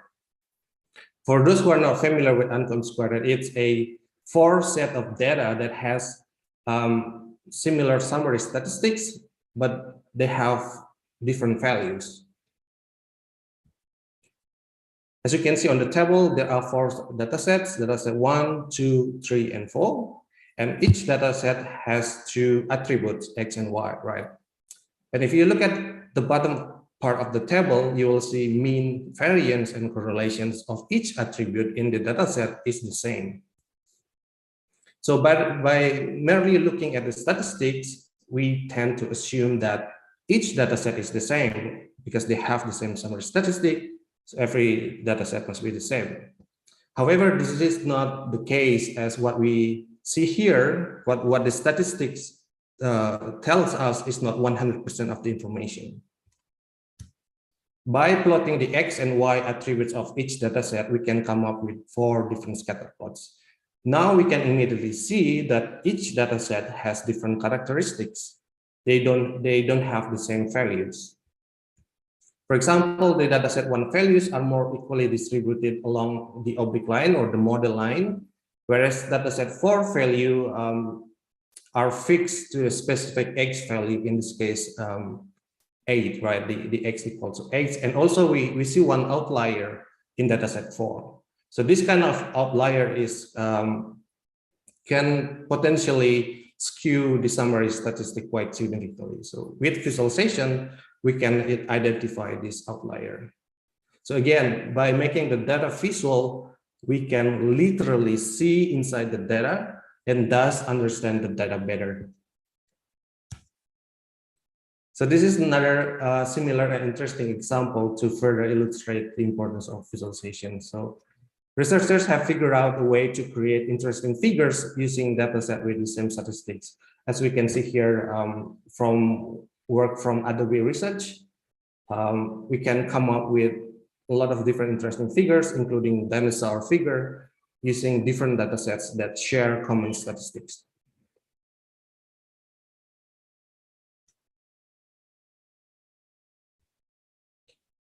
Data visualizations has been used in various domains and applications as well, from general public domain to a specific domain for experts. For example, the image on the left is a flow map of populations and migration data in the United States. This is a web page that everyone with internet access can access to and also can understand the content quite easily.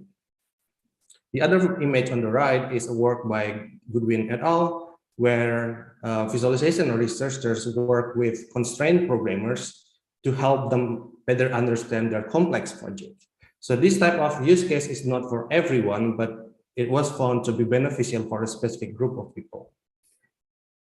With mixed reality technology, we can bring existing data visualization techniques into an entirely new experience and use cases using immersive analytics techniques. So from this, we will go to immersive analytics.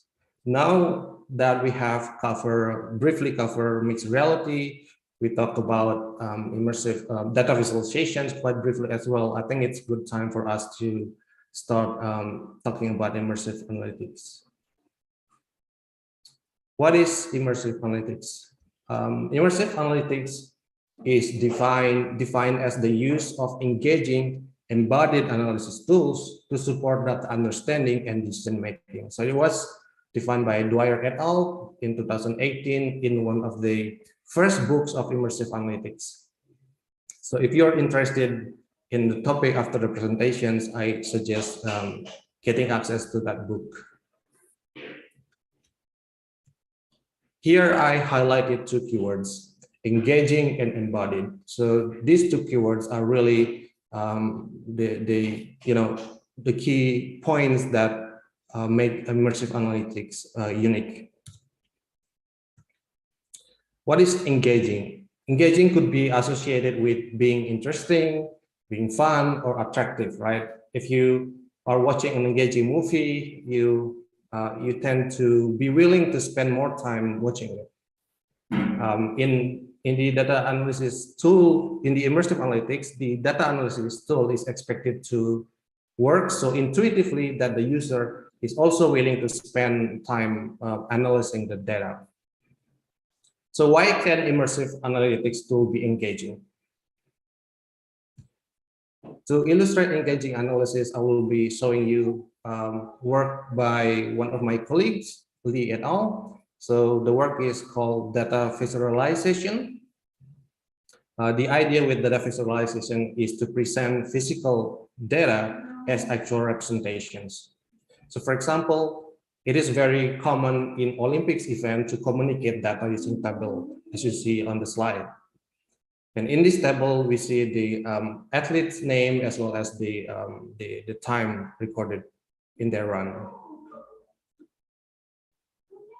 We can leverage virtual reality to represent data in a more meaningful way to provoke a deeper inward feelings. For instance, instead of presenting them in table, we could recreate the sprint using human-like representations in the fully virtual stadium. As you can see on the video, so instead of looking at the table, now we can be in the stadium directly and observe the athletes running, depending on the recorded time. And I have tried this prototype myself, and I felt like this type of data experience is very unique and engaging.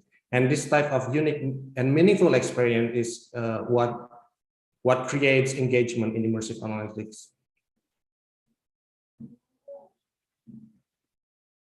The next keyword is embodied. Embodied in this context means that the data representations are presented as if they were actual objects around the user. Humans are very good at manipulating objects around them, right? You can easily pick up something in front of you. You're really good at using your body and body parts. And by presenting data as real objects around the user, we could interact with them in a more intuitive way. For example, manipulating virtual objects can be performed with body and body parts as opposed to mouse or keyboard in a more traditional data visualization approach.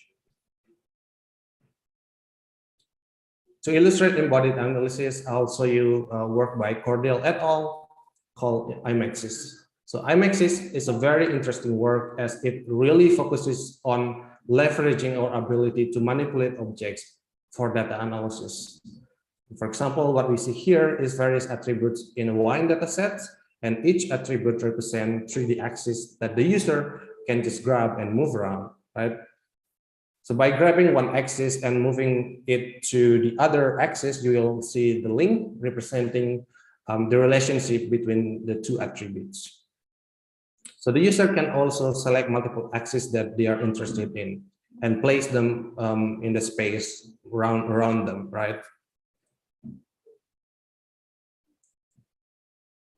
So again, you can grab axis and move the axis around to see the relationship between the attributes in the wine data set. You can also perform data scaling as well as filtering.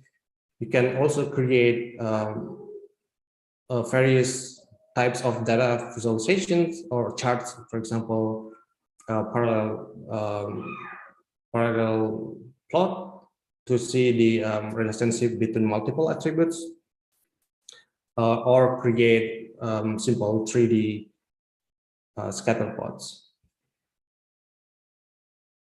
So you can see here, the user created 3D scatter plots, and you can also again link the data sets.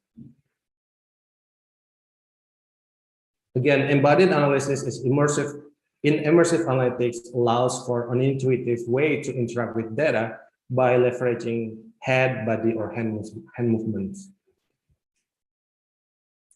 Immersive analytics was coined in 2015, and it has grown in number of work.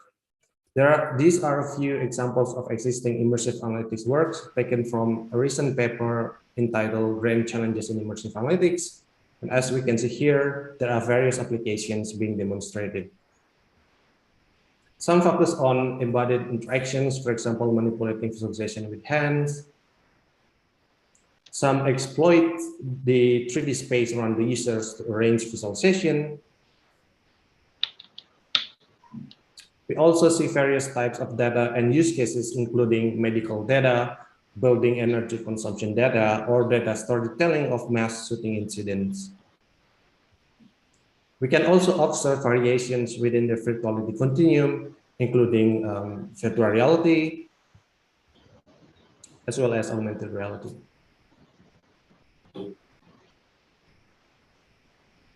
All right, so far we have covered mixed reality, data visualizations, and briefly cover immersive analytics. In the next part of the talk, I will be presenting a couple of my recent projects that focus on immersive analytics using tangible objects. So this is going to be a more detailed descriptions of a specific project in immersive analytics. But before we jump into that, let us have a quick break and enjoy the short video on Immersive Analytics Lab at Monash. So I'll just play the video. After the video, we can continue our discussion.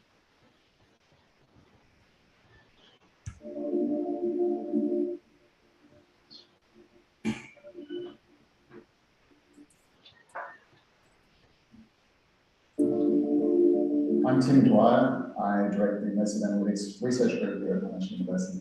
So immersive analytics is a term coined here at Monash about 5 years ago to describe the research that we've been doing in facilities like this one, large wall displays that are capable of projecting 3D into the space around users, bringing data into the world around people who are trying to work that data and understand that data.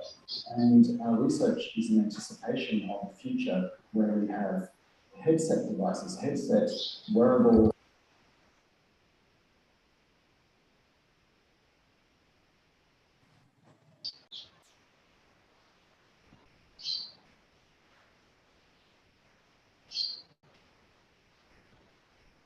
Dr.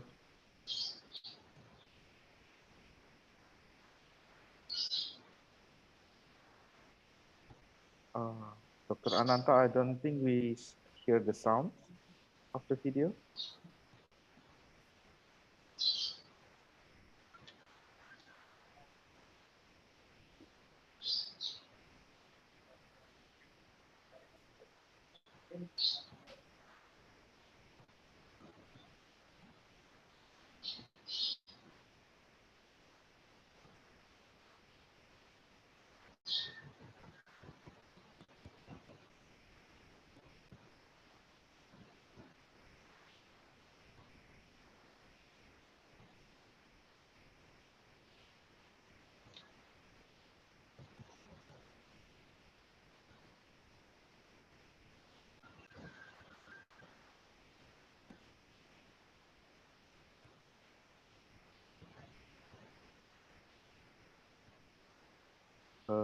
Dr. Ananta,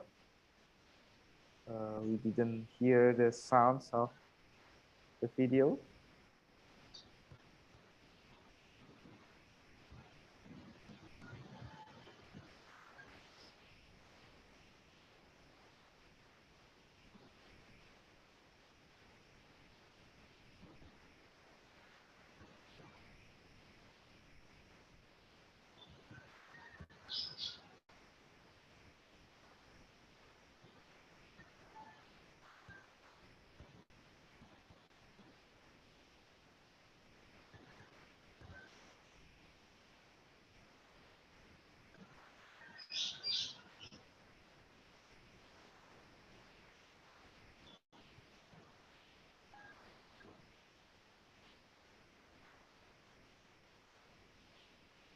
Because you can visualize what's not actually visual on the spot. So we call this situated analytics, situated visualization. My name is Michael Agarwal. I'm a senior lecturer here in the Universitas Pendidikan. So our project is about the layout of chemical plants. And here the problem is you have a number of pieces of equipment and the pipes that connect them, and we want to get a minimal overall layout that satisfies certain constraints for things like safety and maintenance. To solve this problem, we're using a combination of optimization and visualization technology. And we're never going to completely replace the human in this process. There's too much knowledge that they have. But what we can do is make their job much, much easier using computational techniques. But this requires us to be able to make them understandable to the user. So this is a kind of human in the loop optimization process. Working in the immersive analytics group on Monash is great because we have a number of world-leading researchers in the areas of visualization, constraint solving, and human-computer interaction. We get to do really groundbreaking research that makes a difference to people. We're a team of world-leading researchers who are passionate about this work that we do, exploring these new ideas and new technologies and seeing how they can enable people, augment people's abilities in ways that we haven't seen before. So we'd love for you to come and work with us and help us embed this in the future.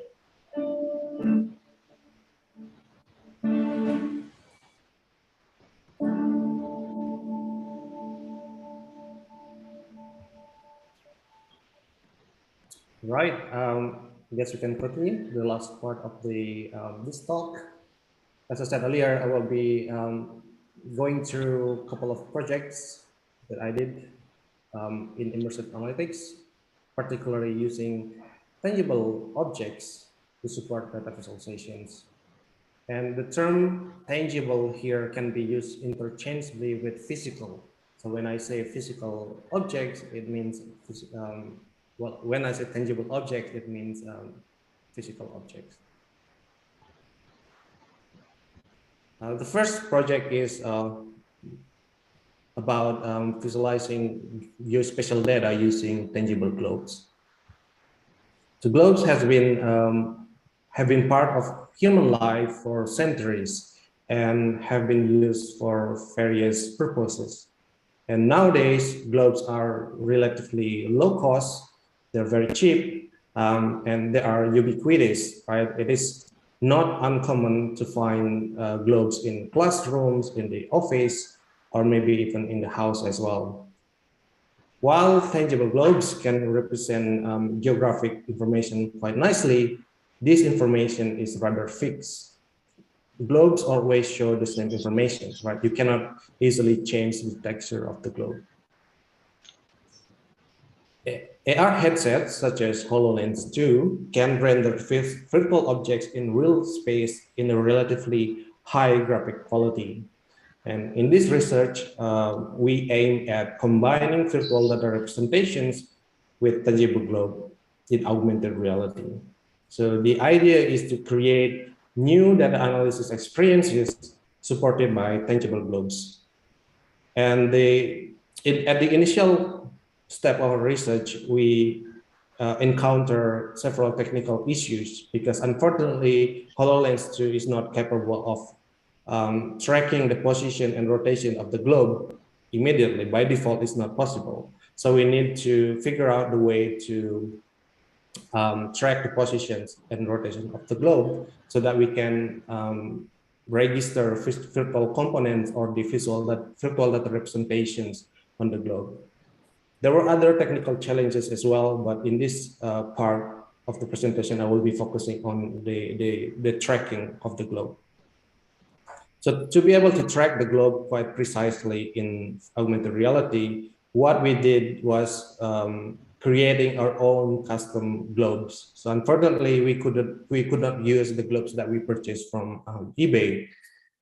So we decided to create globes, and we use 3D printer to print the globe's hemisphere. And we embedded LED lights inside the globe. We also added microcontroller to control these LEDs as well as a battery to power the LEDs. So these LEDs will be used for tracking. I will explain later on. We also printed globe texture and just stick them on the surface of the globe.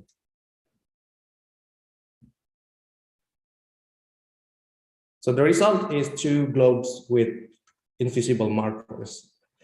From the outside, these globes are just like normal globes, right? We also added a wireless charging dock because there's a battery inside the globe and it needs to be charged from time to time. So we created a wireless charging dock where we can just put the globe and let it charging. How do this globe work, right? How can we track the positions and rotations of these globes in augmented reality? So we use a motion tracking system called ICon. So if you take a look at the image on the left, here I highlighted the cameras of the ICon. So this ICon motion tracking system has been commonly used to create computer animations. The system consists of multiple cameras, and these cameras are looking at the markers that you usually put on the actors, and by looking at these markers, the camera can determine the position and rotation of the objects that are being tracked. So how these cameras can track the object, the globe? If you look at the video, if it's playing, video on the right side, this is what you see with naked eyes. It's just a normal globe. But if you turn off the light and you point your phone camera, you will see that the globe itself emits lights, and you can see patterns on the globe. And these patterns are picked up by the cameras, and then the system can tell us the position and rotation of the globe. So that's how we solve the technical problem. Now we are capable of tracking the globe.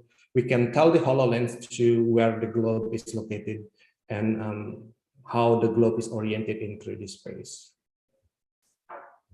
So that was the technical challenge, right? It was fun to tackle that kind of challenge, but the research aspect of this project is really on the design.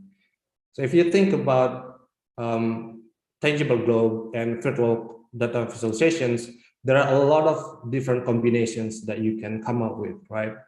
And as part of the research, what we were doing is we were trying to create a conceptual design that can be used by future designers to as a template for creating their own globe visualization design.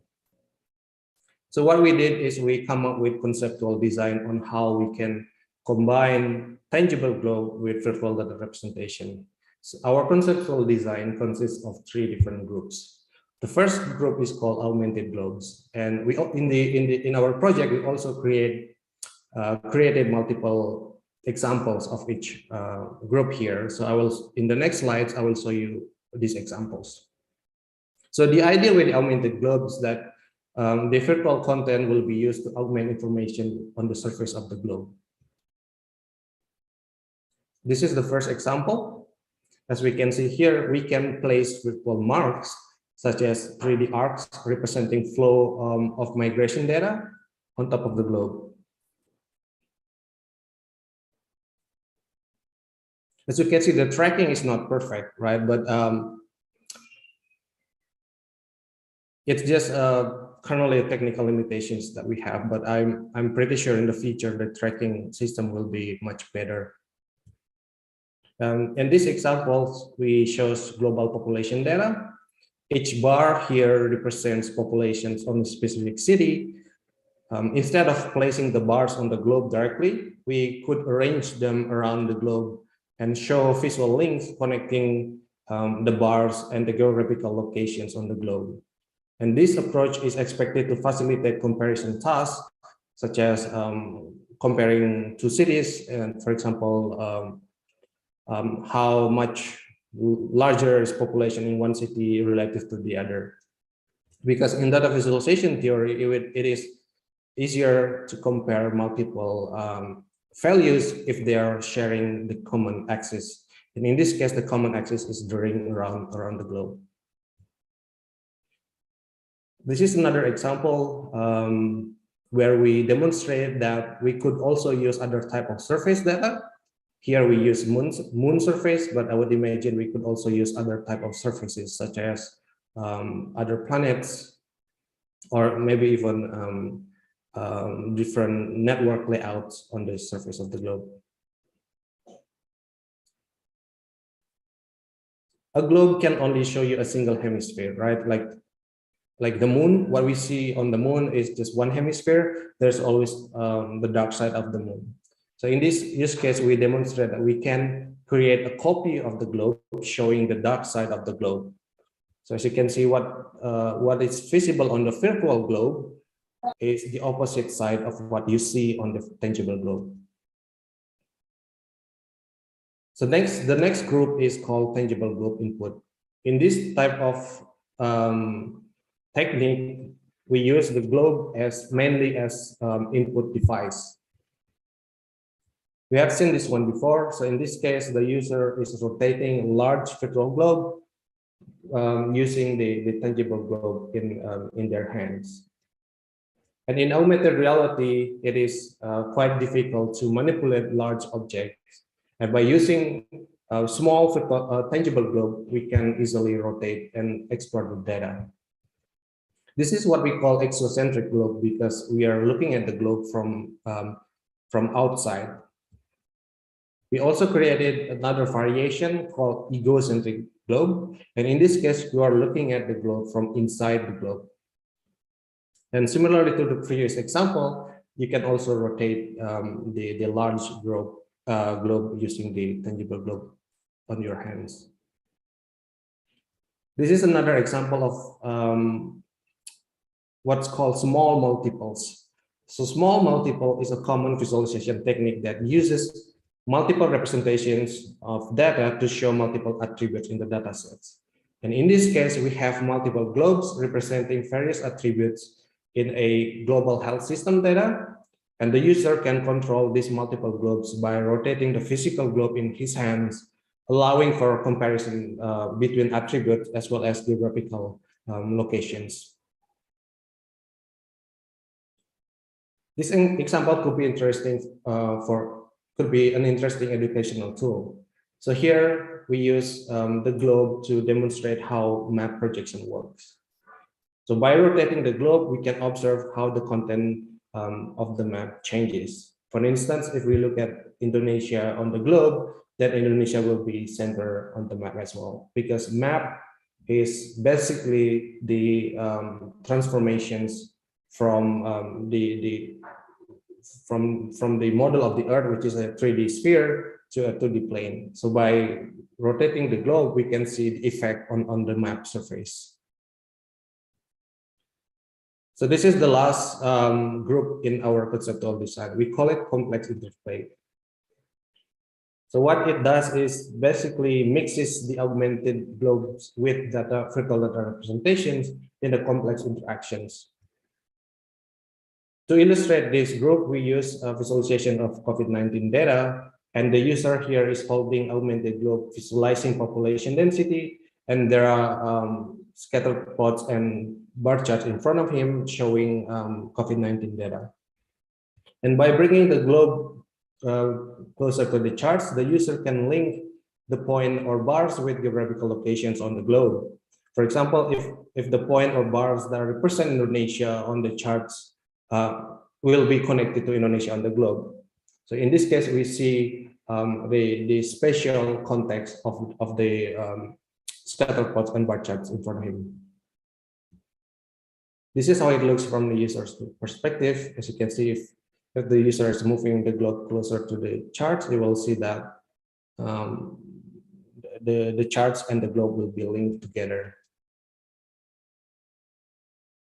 Due to pandemic, we haven't been able to gather the data from users. However, we did publish this work and hopefully can inspire people to explore the immersive analytics with tangible globe further. And for the next few slides, I will be showing you how we can use other physical objects. So this is another use case. I will briefly go through this slide. It's not a very in-depth discussion on this topic. So in this case, we use physical models to visualize multivariate data. And this is a very interesting project because the use case was from a real-world problem. So we had industry partner, and in the software, such as what we see on the slide, machines are generating complex multivariate data. So they keep track of the machine by generating data about breakdown, maintenance, or performance. And this data is mainly used to track the production performance. However, the conventional approach uses charts without physical and spatial context. For example, you can use visualizations to plot the breakdown per workstation or to see the breakdown trend of the machines, but it doesn't tell you where the machines are, the shape of the machines.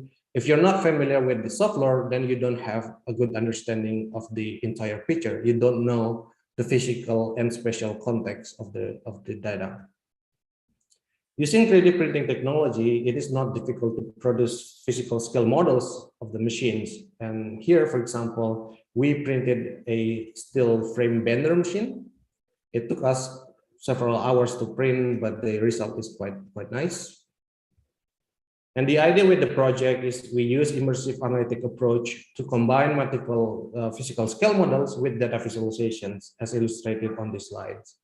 So the idea is that the physical models can provide a contextual understanding of the shape of the machines, as well as their arrangement.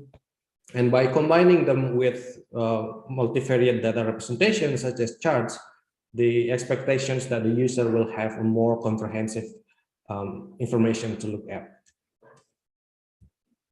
So we created several designs, we implemented them, and tested them in a control user study. And I will not go through into details on that, but I can show you a couple of examples. So this is an example of one technique or one prototype that we created. In this design, we arrange multiple charts as a dashboard placed on top of the scale models. The other type of design present multiple charts as a slides layout. As you can see here, only a single chart is visible at a time, and the user needs to navigate to see all charts. However, the nice thing about this is that you have more display space to present larger charts.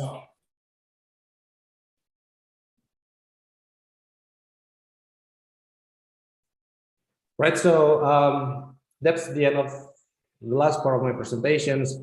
I have formulated a few key points that I hope you can take as a takeaways. The first key point is that combining physical objects with virtual data representations in mixed reality offers promising data analytics experiences. So this is not something that you see every day yet. So this is a very exciting new way to look at the data, especially when you have the capability to track 3D physical object and combine them with various type of charts. Then it will be a very exciting new tools to look at. Immersive analytics provide engaging and embodied way to investigate data. It offers a wide range of research opportunities for researchers, as well as a wide range of applications, including educations. And we believe that this is going to be the future of data analysis. As interesting as immersive analytics might be, there are still lots of work to do. So this is a very active research field at the moment. There are a lot of unknowns that we are still trying to figure out.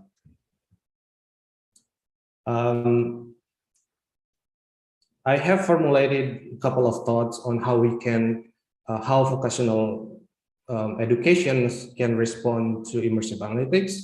However, I would like to briefly acknowledge parties involved in the project I presented. I would like to acknowledge my awesome co-authors from Monash University and University of South Australia, as well as publisher and funding institutions for their support. This is the reference of other works presented in this talk. If you're interested to see in more detail, feel free to look at the papers. So yeah, the last part of my presentations, how immersive analytics and vocational education can go hand in hand. And this is my personal thoughts. Please take it with a pinch of salt, because I'm not expert in vocational education, but I think there will be demands in the near future, right? Especially if you think about how the term metaverse has been, talked about a lot and has been developed. So there will be future demands for that. And I would imagine that schools will be needing immersive visualization as teaching tools in the futures. And these educational tools need people to develop them. To embrace the need for these tools, we must start preparing future skill workforce. And again, I'm not familiar with vocational education curriculum, but I would imagine that essential skills must be included there. This will include basic data visualization tools, such as ggplot in R or matplotlib in Python. There's also a drag and drop visualization tool that is very easy to use called Tableau. And if you're interested to place the data visualization on internet, there's a JavaScript library called D3. Another essential skills is immersive experience development tools. Unity is a real-time graphic engine, and immersive analytics researchers have been using Unity for most of their projects. And to combine Unity with existing hardware technology, we can use plugins such as MRTK and VRTK. And to create visualization in Unity, researchers have been also developing libraries, visualization libraries that work in Unity, such as IATK or DXR. And lastly, it is important to be aware and understand the hardware required to create immersive analytics experience. I think this is the trickiest part because the hardware is currently quite expensive, but hopefully in the future they become more affordable. There's also opportunity to prepare future educators and researchers in this topic.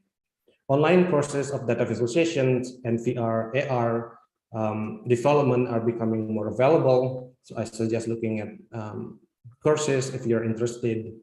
There's also immersive analytic workshops that have been run in major conferences, such as IEEE VR, FIS, or CHI. So if you know where to look, you will be able to easily find immersive analytics related workshop. And lastly, since immersive analytics is about data analysis, collaboration can be made data-driven or use cases-driven. What I mean by that is that educators or researchers do not necessarily have to have immersive analytic expertise, but if they have data sets or use cases that could potentially be better analyzed in mixed reality, they could reach out to immersive analytic researchers and start collaborating. So yeah, that's all I have for today. Again, thank you for the opportunity. If you have any questions, I'm happy to try to answer them. Back to you, Mr. Wigunath. Thank you so much, Dr. Ananta. Wow, what excellent presentations. Thank you for explaining step by step and also many examples regarding to immersive analytics, and also you have given the personal talk about the implementation of immersive analytics in vocational education. So let's continue to the discussion session. So actually we started from the chat box. So we have one questions from Mr. Muksin.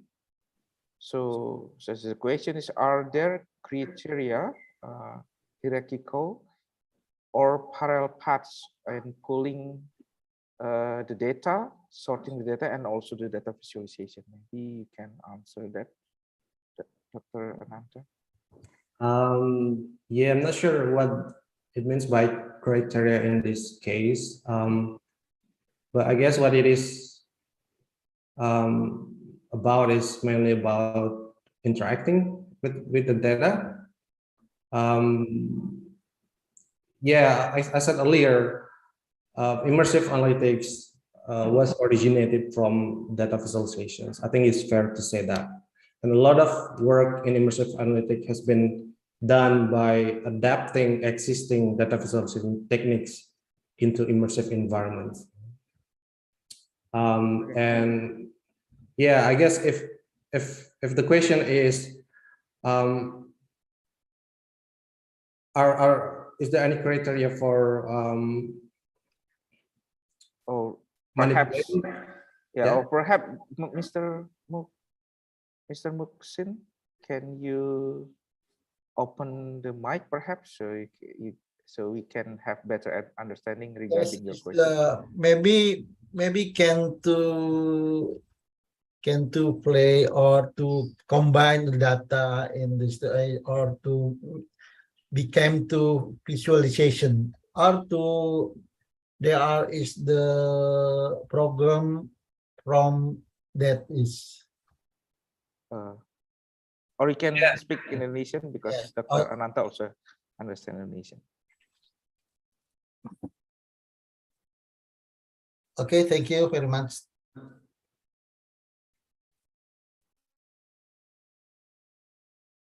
Okay. Yeah, I guess I can give my kind of opinion on that as well. So it looks like what the participant was trying to ask is if we can combine multiple visualizations in immersive analytics or maybe something like that. But it looks like from the questions, I think I kind of get what the point is. Again, as I said earlier, a lot of existing visualization techniques can be applied in an immersive environment, and things like hierarchical data visualizations, like if you have one of the examples is actually from my one of my work in maps visualizations. If you have maps is pretty much multi-scale information space, right? Because you can see the map from multiple levels of details. And you could create hierarchical maps by, for example, if you have a world map and then you can create a new map, but only showing a specific region in higher level of details, then there will be some kind of hierarchical relationship between the parent map and the child map. And by creating multiple maps, showing multiple locations, as well as showing multiple scales, then you can pretty much come up with a very large hierarchical maps. And that technique is not easy to do into the screen, because it will take a lot of screens, right? Unless you have a very large screen, probably it's okay. But in virtual reality or in mixed reality environment, there is no hard limitations on 3D space that you can use. So you can just create multiple visualizations, as many visualizations as you want, and just arrange them in the space around you. So that's one of the that's my thought on visualization that's related to hierarchical data. How about the parallel paths and pooling, sorting visualizations? It looks like these are the type of interaction techniques that you can perform with charts, on the charts. And again, it is also possible in mixed immersive analytics.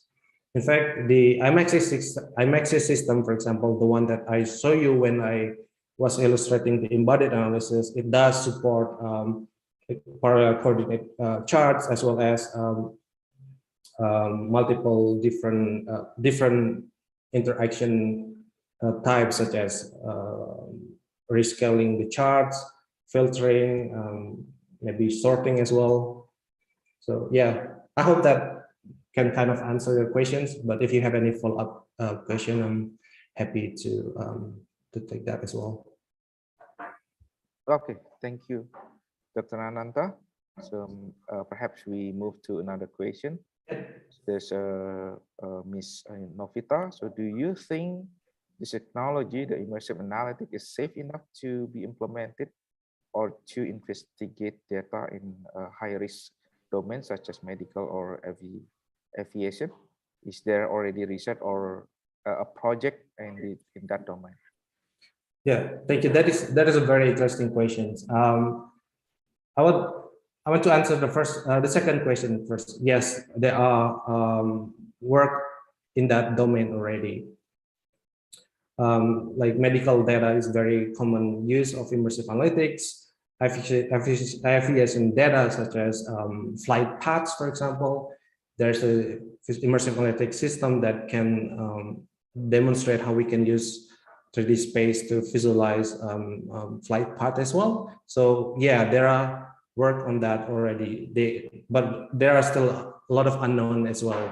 I guess the interesting part of the question is high risk, right? And I would assume high risk here means like using immersive analytics techniques to make immediate decisions, right? Like live data, for example. I think I'm not very familiar with this, and I haven't seen any immersive analytics system that is actually implemented in the high risk environment. I would say it's probably not ready yet, but maybe in the future. It's mainly because there are a lot of technical limitations as well. Right, the headset itself, it looks great. I actually have it here. So this headset, it looks quite small, right?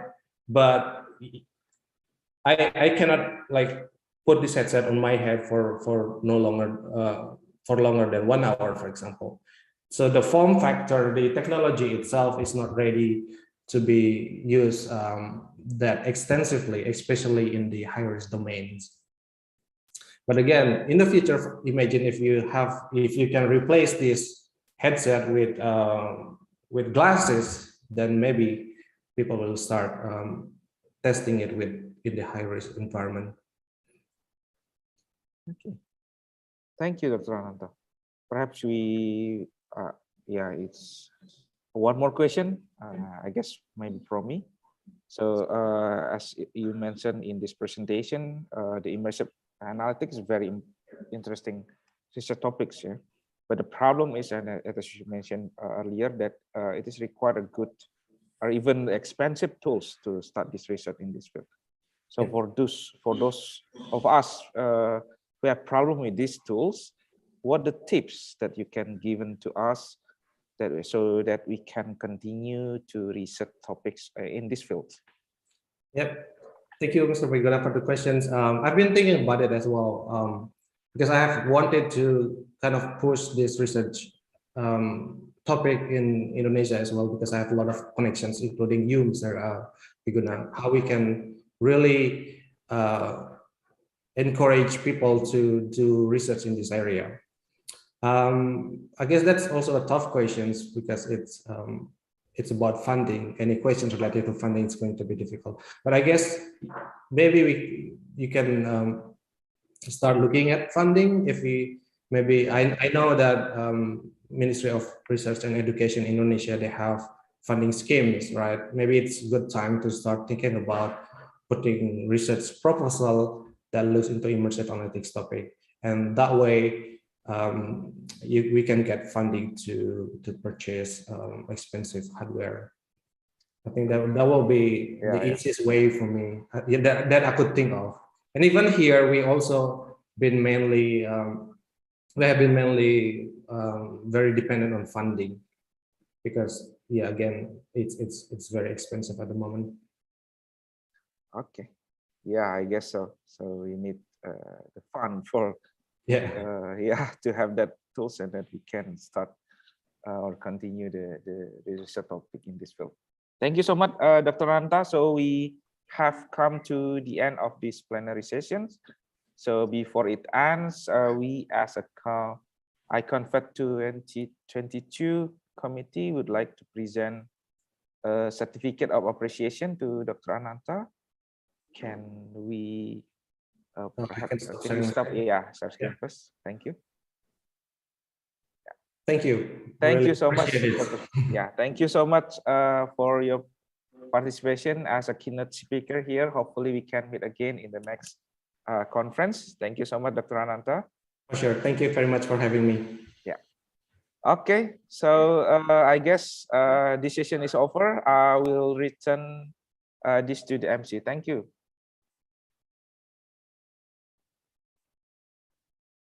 Okay, ladies and gentlemen, our program continues with the second plenary session. The second plenary session will be guided by Mr. Made Windu Antara Kasiman, STMT Ph.D. as moderator. Dr. Windu, time is yours.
Once again, to Dr. Windu, time is yours.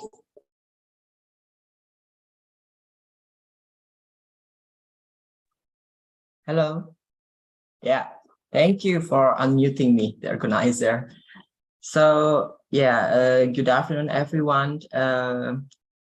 We will move to the next session with the second keynote.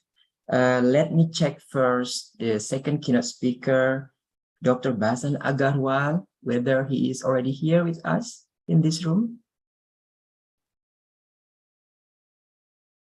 Okay. Hello, Dr. Agarwal.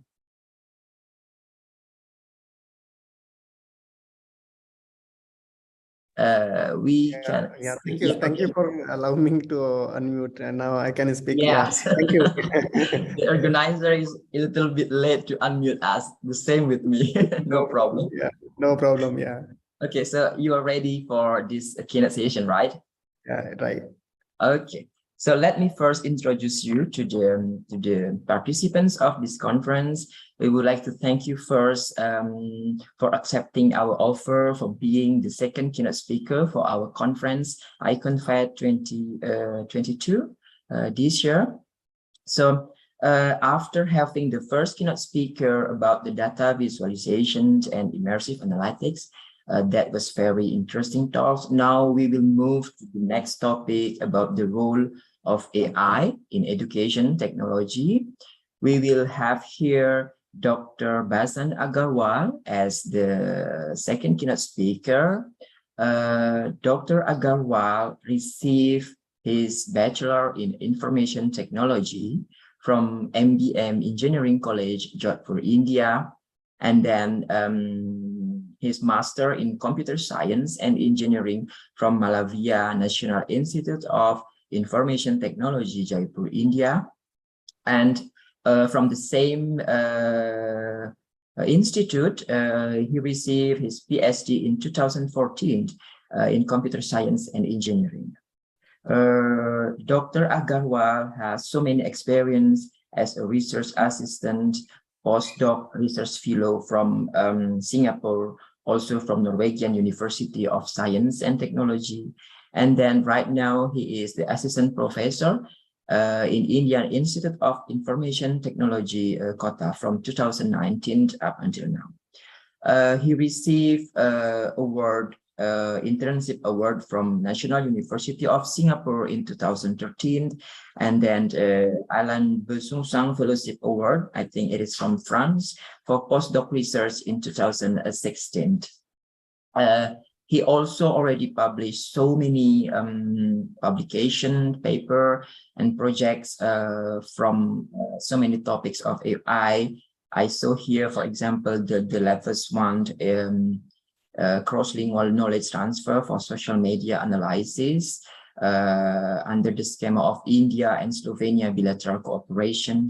And then he also published so many books about sentiment analysis, data structure algorithm, and also published so many work in international journal about cross-lingual plagiarism detection, and then also sentiment analysis model utilizing knowledge base and domain-specific representations, and also about diabetic detection using convolutional neural network. So based on this publication, Dr. Agarwal worked a lot about artificial intelligence and machine learning. So we have here a very suitable keynote speaker for his talk about AI in education and technology. Dr. Agarwal, we will give you 45 minutes for presentations, and then 15 minutes for discussion will be following after your presentation. So the time and the screen is yours, please, Dr. Agarwal. I'm very thankful for inviting me for this keynote to speak, and I'm very thankful to the organizers for inviting me for the talk. And to begin with, am I audible and my screen is visible to everyone? Yes, it is audible, clear, and your screen also. Thank you. Great, thank you. So what I'll do is what I have planned for this session is I'll give basically some idea on what we do, how we can use AI for education. And then I will give some details as a case study on a project on which we are working, which is related to students in schools basically. So I'll show you how AI can be useful for a very important and to the students in itself. So I'll give you some case study on that, and before that I'll give some of the broad ideas on where we are going ahead in terms of applying AI in education technology. Okay, so myself, Dr. Basant Agarwal, I'm also very thankful to the moderator for giving me a detailed and very elaborated introduction of me. So thank you very much.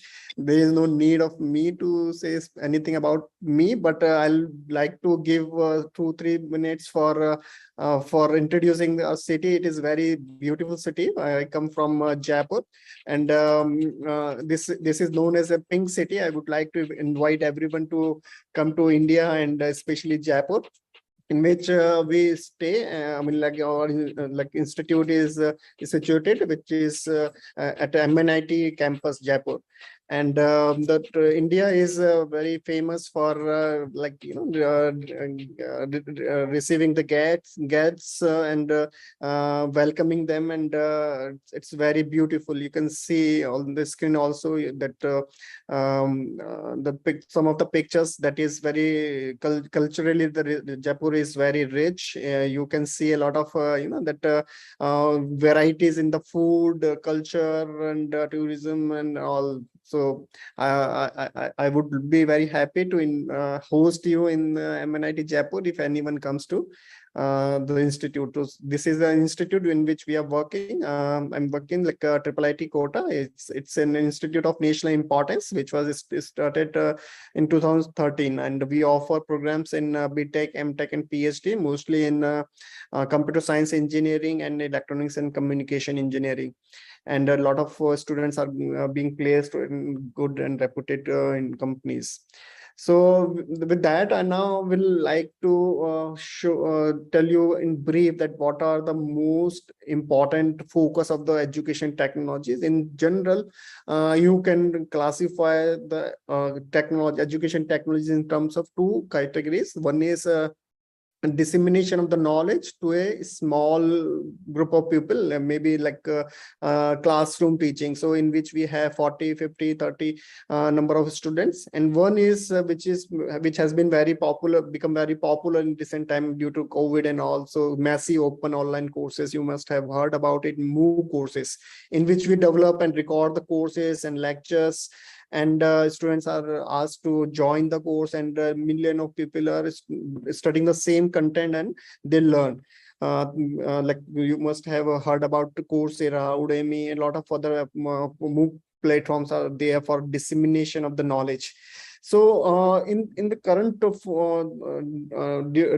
time, mostly the people are developing MOOC courses, and now the challenge is, because the student, the main thing of or the main responsibility as a teacher and as a researcher, as an administrator, is that we want that the student gets as maximum as possible. But the problem is that the learning ability to grasp the things for each student is different, and that is the main problem, and that increases the development of AI for personalized learning. And it is slightly easier when we have a classroom teaching. It is that the teacher can observe the students learning, and they can give extra time. But it is very difficult when we have a MOOC kind of platform, and we disseminate the knowledge to millions of people, millions of students at the same time. So there are two kinds of things. One is to develop AI to understand the students' need at personalized level. How we can use AI to understand what is the problem that a student is facing, what is the problem when we have a MOOC courses, the student can have the problem. So how we can use AI to give personalized learning to a student who is in the classroom, or who is attending the MOOC course, or the massive open online courses, which is there is the minimal interaction between the instructor and the student. So this is the overall thing which is being studied by the researchers. And I would like to give this different perspective when we have that AI and machine learning for developing the models that can that can be useful for developing the models for education. So there are mainly three entities in which we have three different perspectives. One is teacher, one is student, and one is the content. The content which is being designed, created by the teacher, and then a student absorb that content in order to understand, in order to learn. And the interaction, how this interaction is done, that is an important thing, and what content has been created by the instructor, the teacher. So there is mainly three different perspectives we have to think as with respect to teacher, with respect to student, and with respect to the content. So three different perspectives are there, and the data is being generated at all these three levels or the perspectives. So what we can do is, in order to start research in this area, one is the data, how we are getting the data in different hierarchies, and what kind of application we can develop. So the first thing is the input data. The input data can be the learning data that can come from the student. What is the behavioral data? What is the nature of the student? What is the the feedback and the questions and the assessment? So that is different kinds of data which is being generated, and we can apply the machine learning and AI based models for developing useful applications that will help the students. And second is to understand that the core problem. So one is the area where we are generating the data, and then we can focus on a specific core problem that can be the knowledge tracing, for example. So in the knowledge tracing, we trace how a student is being learning. If a student is not doing good in a particular question or in a particular topic, the AI will be useful in identifying, okay, so this particular student is not doing good, and based on what he gives or what topic he is able to understand, on that basis we give the next topic to understand. So there is a lot of different perspectives in which we can which we can focus in order to develop AI based models. So this is the more elaborative figure for the same thing which we have discussed. One is the teacher, content, and the student, and you can see the data which is generated. The upper side of this diagram is showing how the data is being generated. So you can see that the data can be generated in terms of at the level of the teacher can have the assessment, the concept graph, which is very new topic in which we try to develop the course in terms of how one topic is related to other topic, and what is the prerequisite to understand a particular topic before going to the next topic. So a student should be allowed to go to the next topic once he understands the concept of the first topic. So the data can be generated at teacher level and the curriculum at the course level, and then that should be framed in a way that the student can catch and grasp the concept gradually and at the deeper level. At the same time, the student data, which can be collected through clickstream data, maybe. So that is the what is the progress which is doing in terms of learning a particular concepts. So all these things are useful when we have massive open online courses in which we have recorded lectures. But if we have a classroom teaching, all these type of things can be relatively easily collected and observed from the teacher itself, and also that the data which is being generated at both the levels can be analyzed, and more intuitive methods can be developed. Okay, so this is the overview of you can also see the data, which is the feedback, assessment, response, camera data. Camera data is basically the data which we are having, which we can capture through the camera of the system, in which the student is observing that what is the expression, facial expression while he is reading, and what is the concentration level at the time of attending the course. And at the same time, you can see the problem. So we can have a problem of course design, for example. So course design, as I already mentioned, that the course should be designed in a way that we can give the student a particular way of learning, in which the topics are arranged in a proper way, that each topic is basically built on top of the previous prerequisites topics. And then effective teaching is one component, how we can train the teachers to give the effective teaching and effective delivery of the content. Okay, so that is the overall thing in which the researchers are focusing in terms of maybe the data which is generated at the teacher level. They take up different problems in terms of maybe for course design. Maybe the problem can be effective teaching, and at the same time, if we focus on the data which is generated at student level, we can maybe focus on learning resource recommendation. Like if a student is doing good in machine learning, that the student can be be recommended another course on maybe deep learning or something like that. And also we can have the student data to understand the knowledge tracing. So in order to see what is the personalized student level, we can understand, okay, what is the problem on what topic and one concept a particular student is doing, is not doing good, or maybe he needs more help. And we can also develop models at a student level for understanding the behavioral pattern. So it is also possible to understand, okay, so this is this particular student is not able to understand because of that particular reason, maybe due to he's facing some problems at other in other courses. He's not able to give the time. Academically he's good, but he's not able to give much time.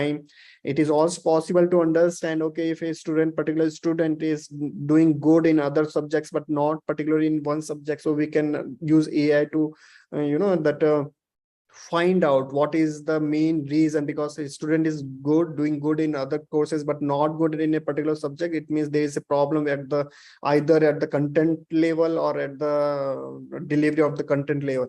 So that can be that AI can be used to identify such students and such gaps.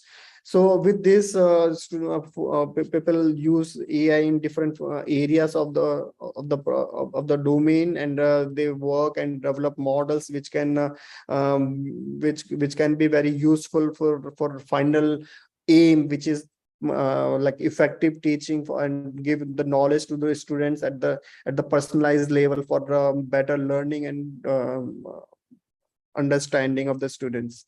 Okay, so with this, I would now quickly switch to the to an use case or then a case study on which we are doing a funded research project, and which is which I think very good use of AI for detection of dysgraphia among school students.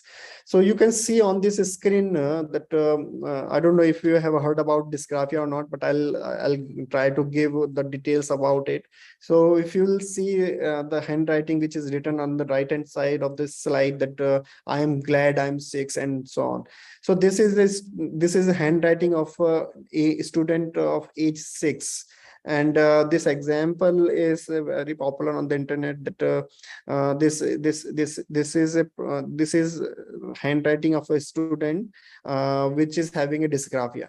So the dysgraphia is basically a problem which is with the handwriting, and student with some problems in their motor skills, disability in their minds, they are not able to write properly, and that is that is a problem which cannot be cured. And due to this, they are not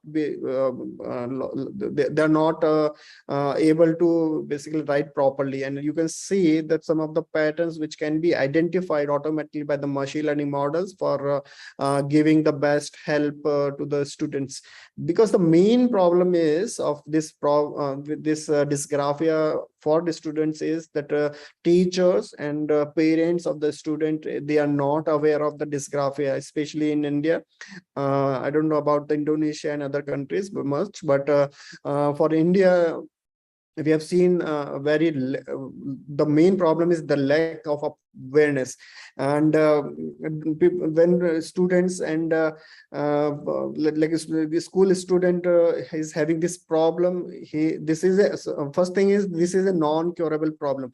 And when a student and parent and teachers, they don't know about this problem, they force the student to do good or do more practice for their handwritings, and they scold them. And then the bad thing is unfortunately student is not able to write properly.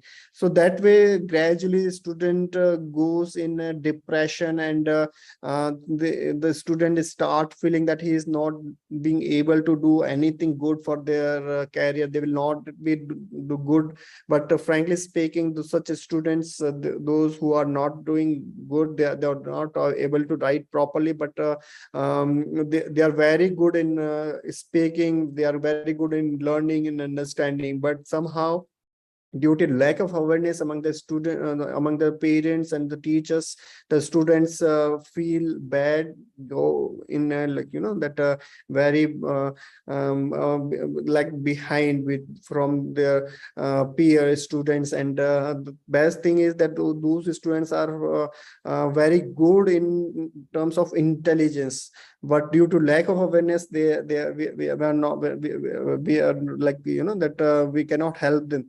And student basically faces a lot of problems and challenges in his schools. So with this, I'll now give you more details about what is this and what is the reason and what we can do in this problem. So this is an instant funded project from Government of India, in which we are trying to develop a model which can automatically detect such problems. So students who can be at risk of dysgraphia, and once we find out, okay, this student is maybe at risk for dysgraphia, we ask the student, the parent, to consult the doctor. So our aim of this project is to find out the students from the schools who can be at risk of dysgraphia. So the first thing is the students who are having bad handwriting. So they can be due to dysgraphia, and they can be due to logical. So normally they are not doing good in the handwriting. So the bad handwriting is not, it doesn't mean that it is dysgraphia, but it can be normally bad handwriting, but it is also possible that a student who is having bad handwriting is having dysgraphia. So we try to find out such students who are at risk. And this is a neurological disorder that generally appears when students are first learning to write.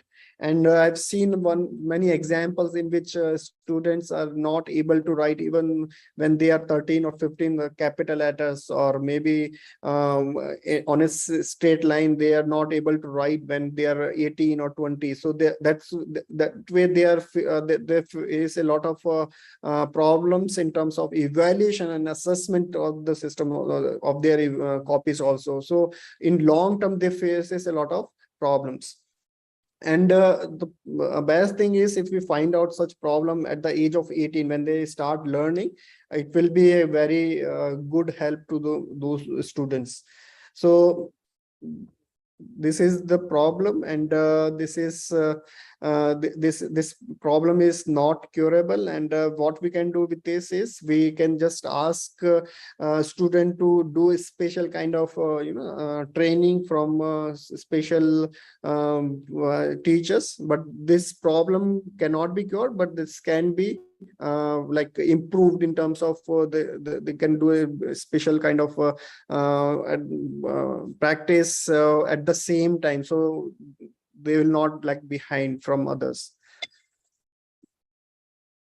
So what are the signs of dysgraphia? Basically, such students write incorrect spellings, they use capitalization in between, and they write inappropriate sizes. Like, for example, in a sentence, a small letter will be a very bigger one, and irregular words, and the spacing between the words will be very normal in them. And they basically have mirror images of they write mirror images of the words. They cannot write on a straight line. They generally write on an incline or a slant angle. They use different pressure. They write very slow, and they pick the pen very hard in terms of like so for them, that like writing something on the paper is like fighting in a war.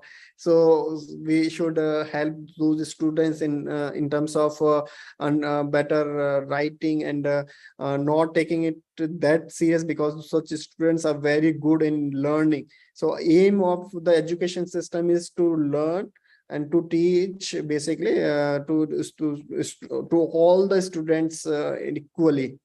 So these are some of the signs which are very popular in dysgraphia. And this is, you can see the number of students. This data is slightly old, but yes, you can see approximately 10 to 15 students percent students have a dysgraphia among them. So, and there is another problem is dyslexia. Dyslexia and dysgraphia mostly comes all together, and students who are not mentally they're not neurologically they are not able to do such kind of things.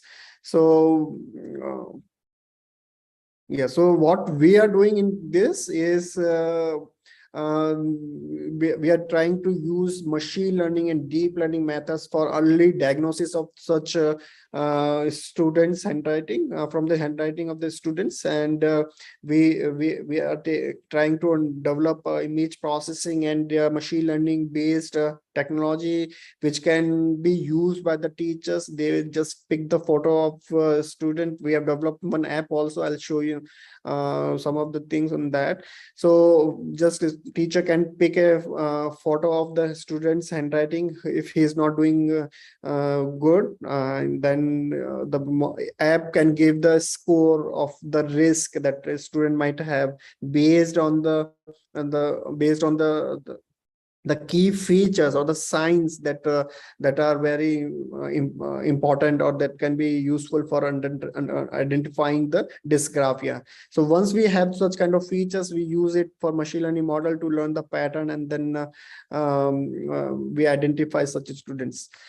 Okay, so mostly in the literature, dysgraphia is basically detected by the doctors, and they do such kind of some BHK test and some kind of handwriting analysis in order to understand, okay, this student is at risk, or this student is having a dysgraphia. So one way of actual way of diagnosis the dysgraphia is through doctors, and that is the best thing only. And what we are doing is we are trying to develop an assistive system in which we can indicate the teachers and the parents that, okay, this student should consult doctors. Otherwise, we don't know if student should go or not. So what we are doing is we basically using image processing techniques in order to find out the spelling mistakes automatically, then mirror images of the letters. Pressure which generally we cannot measure from the image of the handwriting, but in the literature people had used it because they asked a student to write on a special Wacom or other writing pads, but we are not focusing it at the moment. But yes, that is also possible because we want our model to be very robust in terms of find out the key features from the handwriting only, or image of the handwriting only. So we also are focusing on the baseline angle, letter size, what is the letter size, or what is the deviation, the average letter size. If a student is writing irregular sizes of the letters, one is very small, one is big, and so on. So we are trying to find out such irregular letter sizes, and the line spacing and the word spacing. So all these three are very important features for identification of the dysgraphia, and the slant angle. So if a student is asked to write on a white paper, he will be he'll not be able to write in a straight line. He will write in a zigzag form. So once we have this, we use different machine learning models for finding out the patterns in the normal students and dysgraphic students. Okay, so this is the same thing which we use these mostly these features. And for this, we started our data collection by visiting the schools. And initially, we asked the students to write on this writing pad. But later we realized, okay, so this is not possible when we are targeting mass students to all the students in the other schools. So that way we later thought, like, still it is an important feature, but we are focusing on developing the app which can just pick up the features from the other image related attributes. And we visited psychiatric where such students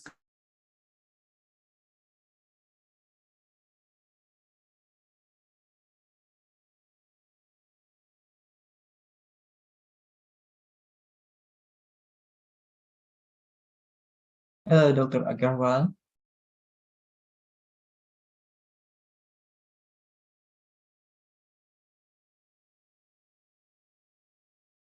I think he is ask them some of the data students. You can see on the first figure and the second row, the girl who is sitting, she is in 5th standard, and we are very happy to find out that okay, this student was facing some problems in some writing, in in terms of writing the properly writing on the paper. We thought like okay, so we try to focus, like we could find out such students in the schools when we visited visited for the data collection part.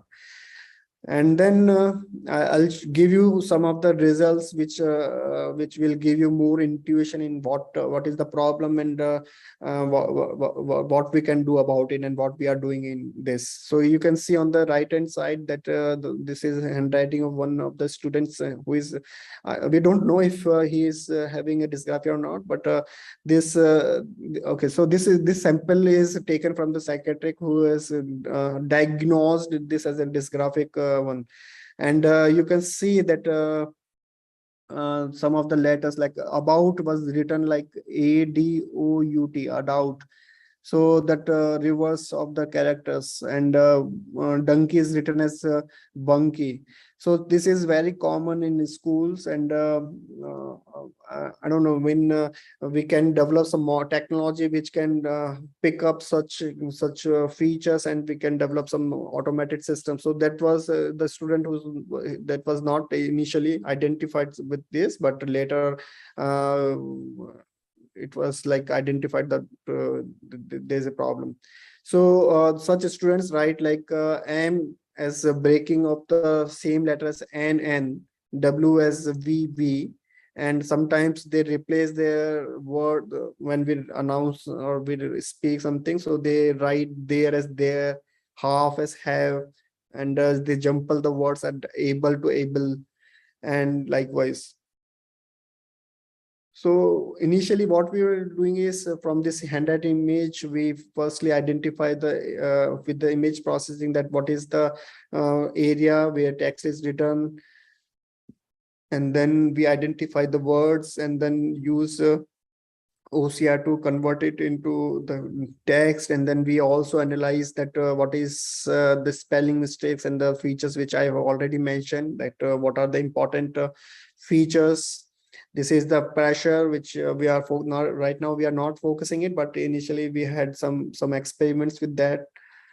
And then handwriting angle, baseline angle. So normally students have base angle between -0.5 to 0.5. Then it means the up and down. So it may be having low or mild kind of dysgraphia, and likewise you can see the different threshold. That is we are not 100% sure about this, because we still had very less data. We are still in a progress for this kind of research. So but these are the indicative, and I hope this kind of features is giving you more more idea and more intuition in what we are trying to do. And this is a slant angle. So these images are taken from some papers, and some are taken from our results. So this is one which is the original one of the handwriting sample of the dysgraphic student. So we can see that there is some problem with the angle of the writing. Okay, with this you can see the irregular sizes. This is also written by dysgraphic student, which Y is in my Y is larger size as compared to other. And you can observe that okay, there is very irregularities in the size of the letters and the spaces also. In WAS, W and S are capital, and A is small, and it is smaller in size as well.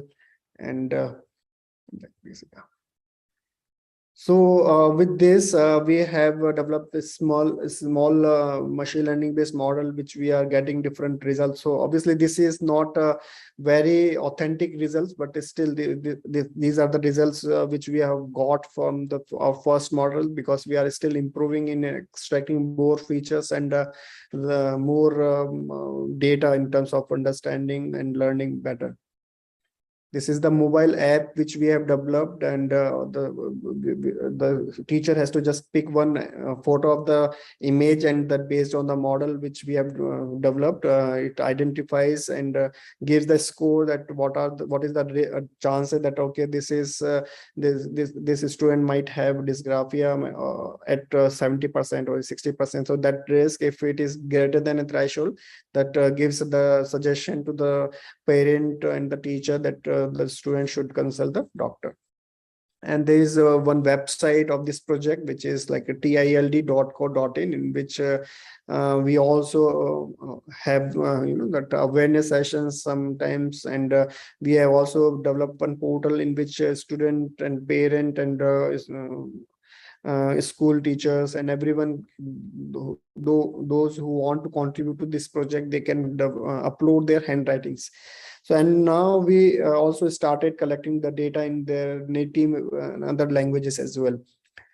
Okay, so that's I hope I have given you the broad topic, and given the time, I think I could convey the message about the state of the art technologies which is being used, which is using AI for improvement and for better better learning and teaching for the students, and also in the education technology.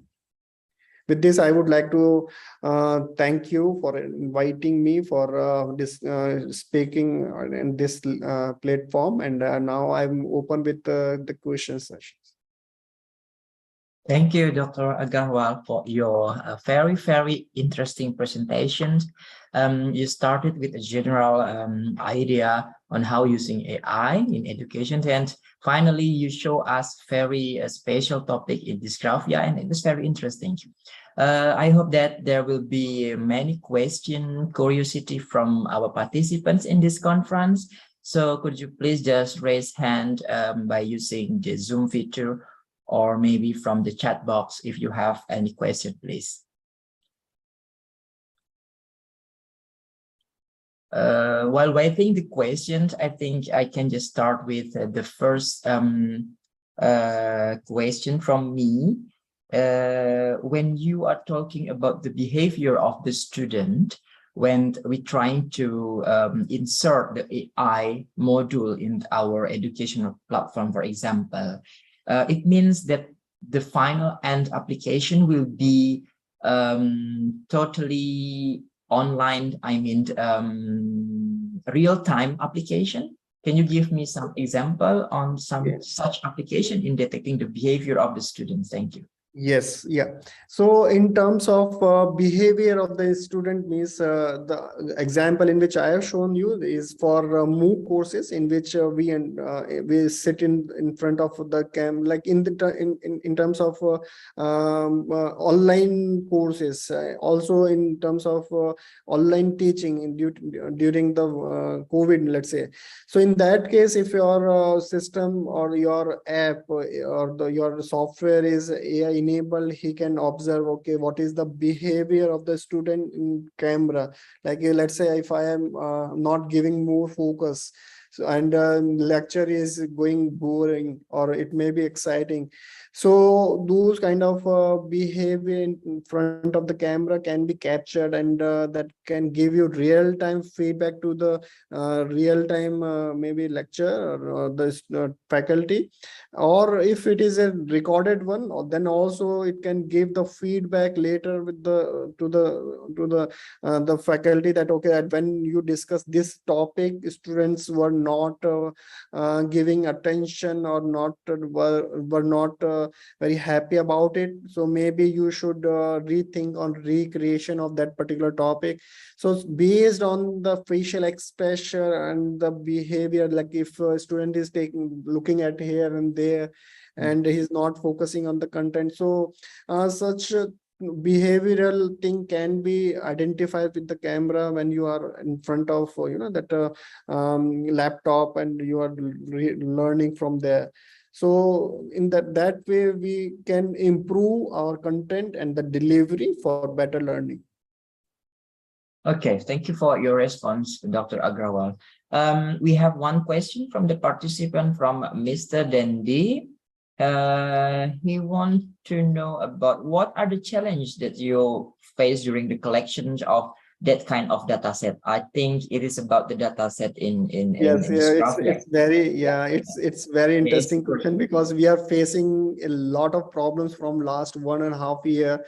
And frankly speaking, it's very challenging. When we see, first thing is when we go to schools for the data collection, to take permission from the schools and all, that's one thing which is very challenging, but that is that we could easily solve it. But the main problem is to what strategy we should take up for collection of the data. Firstly, we started with asking some sentence to the students. So, for example, the brown fox and that popular sentence in which all the characters comes. So we asked the students to write it within a given time, and then we collect that sheets. But later, some psychiatric and some clinical doctors, they suggested to not do like this, because in that case, when you give something specifically, they think and they can like hide those key features, and it is better to give some topic and then ask them to write, maybe for example, to write an essay about the cow of a student of 3rd grade or 4th grade or something like that. So now what we are doing is we are trying to give one topic, and then we are asking them to write within a given time, and then we collect the data. So initially we also were collecting the data from all the students, but now we are focusing on the students who are having bad handwriting, and then we'll see if our model can suggest or differentiate between bad handwriting and out of the bad handwriting, or what are the students who are at risk. So the data collection part, first thing is what we have to write. It was a very challenging how we should ask the students to write. It was challenging, and since based on the feedback from the doctors, we now come to conclusion that we should ask the students to write of their choice and on a free page. So that is strategy we are now opting for now. And yes, it's a very challenging and difficult task for this. There's no state-of-the-art data set for this. One paper is there, and some data is there, but they are using different hardware-based like pressure and other features. So that is not useful for our aim. Okay, thank you, Dr. Agarwal. Let me see if any other question. Not yet. Okay, so while waiting, I have one technical question regarding we know that each handwriting has their own style. I mean, for a normal student, they already have the different in handwriting style. Is there any inference between the handwriting style of each individual and how you differentiate the feature of for those who dysgraphia? How you differentiate between this is the individual style of their handwriting and this is really dysgraphia? Okay. Yes, it's very nice question. The problem is if a student is having different style, it's not a problem, because as I mentioned, like a student who is having dysgraphia will always have some of the indicators which normal student will not do. For example, mirror images. So about was written as about. So B and D and similarly M generally they write in terms of 2N, and W is written as like 2 small V's. And some of the key indicators of the features which we have mentioned, they will always have in their handwriting. If they are not having such kind of indicators, it means that the student is not having dysgraphia. And if it is having dysgraphia also, then also it is not a problem, because somehow it is not problematic. It is at the level of mild dysgraphia. So that is not a problem. The problem comes when he is doing a lot of spelling mistakes, he's not doing legible writing, then he faces problem from the teachers and the parents. And then we need to identify that student is due to normally bad handwriting and due to this problem. Okay. Okay, no question from the participants. Okay, I just continue because this is very interesting topic, Dr. Agarwal. Actually, I work also on the document image analysis. Okay, so we have another question from Mr. Ilyas. Okay, he wants to ask about AI to word detection. What is the best accuracy? How to get the best accuracy? Which one that we can modify for the training methods? Okay. Could you please answer that question? Yeah, it's for English language now, it's not very problematic to identify words with standard segmentation. And there is one API also, Tesseract. So we have used Tesseract to identify words with, I think, with almost 99% accuracy. For English, but maybe for other languages they may have a lower accuracy, and that segmentation technique we used for this. So Tesseract is the API which we have used, but I think a standard segmentation based on the histogram, that these spaces, based on those spaces that can be words can be identified. But there is a Tesseract is doing good for our case. It is freely available and we can use it. So we are using that for this. Yes. Thank you, Dr. Agarwal. So for Mr. Ilyas, if you want to just test the first word recognition detection, yes, you can use Tesseract. It's very popular and quite powerful from Python package. In English language, it works very well, I think. Yeah. And what about towards your future research when you want to develop this dysgraphia detection into another script or alphabet? I believe that you will have another challenges in developing the feature, right? Because yes. some script, they don't have any spaces between words and other differences. What about it? Actually, we have focused on Hindi language, which we are next, we're planning for it. So far, we have focused on English. But yes, based on different morphological and different properties of the language, I don't know, that we need the expertise from doctors, like what are the indicators for that particular language, that, okay, this is like, for example, in English, they write reverse letters, for example. So similarly, in Hindi, there are different morphological variations that are the mistakes which dysgraphic students do. Similarly, for other languages in which, I don't know, different features and the patterns would be there, and that will be given and that suggested, that should be suggested by the doctors, special doctors for this kind of problem. Okay, thank you, Dr. Agarwal. Let's see if there are any questions. We still have actually 2 minutes. If you have another question, please just post your question on the chat box or raise your hand. No? Okay, so if we don't have any questions, I think we can just close this session. Personally, Dr. Agarwal, it was very, very interesting topic.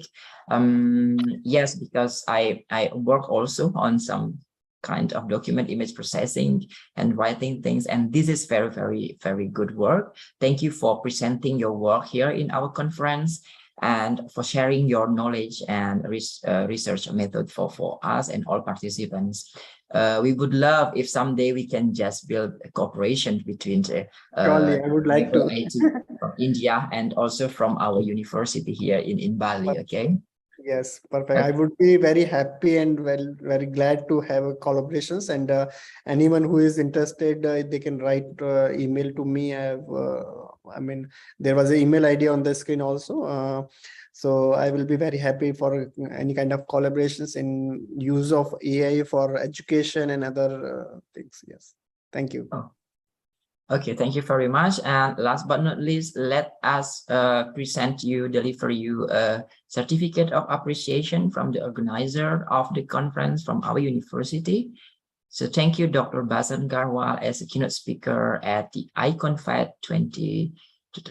Thank you. Yeah. Thank you. Thank you very much, and see you soon in any other occasion, Dr. Agarwal. Yes, thank you. Yeah. Bye. I will return the session to the MC, please. Thank you. Thank you so much to all the speakers for the great materials given to us. Next is the best paper announcement. The best paper announcement will be delivered by co-chair of IConVET 2022, Mr. Gede Arnajude Saskara STMP. Time is yours.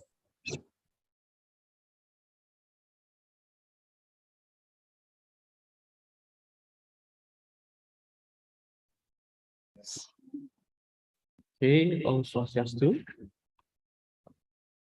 Swastiastu, Assalamualaikum warahmatullahi wabarakatuh. Namo Buddhaya, salam harmoni. Distinguished guests, ladies and gentlemen, this year, IConVET accepted 31 paper for presentation after double-blind review papers from 33 reviewer with 3 reviewer for each paper. Based on the review score, we would like to announce the best paper of IConVET 2022, awarded to Mrs. Karina Gultom and Yosef Manik with the paper title Assessing Technology Sophistication in Providing Blended Learning System Using Technometric Approach, Case Study, and SMA Unggul Del. On behalf of the, maybe share screen. Okay, Mrs. Karina Gultom already here.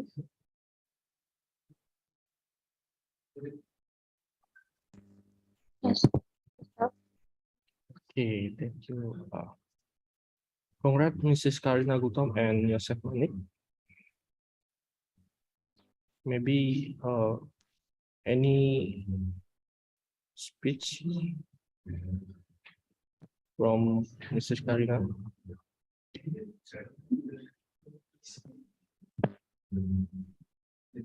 Yes, thanks for just my paper for the best paper award in this conference. I don't believe it. It gets the best for this conference this year. Maybe I just say thanks for just our paper.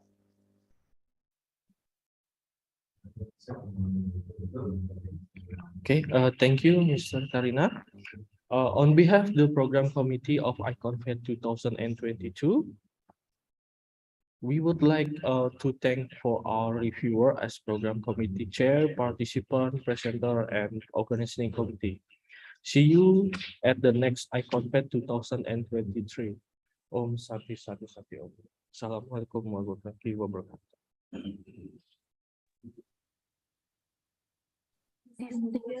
Ladies and gentlemen, next we will have a photo session.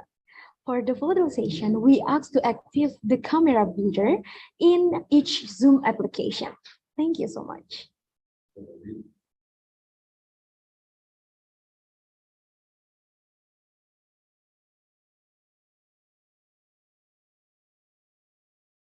Once again, for the photo session, we ask to activate the camera builder in each Zoom application. Thank you.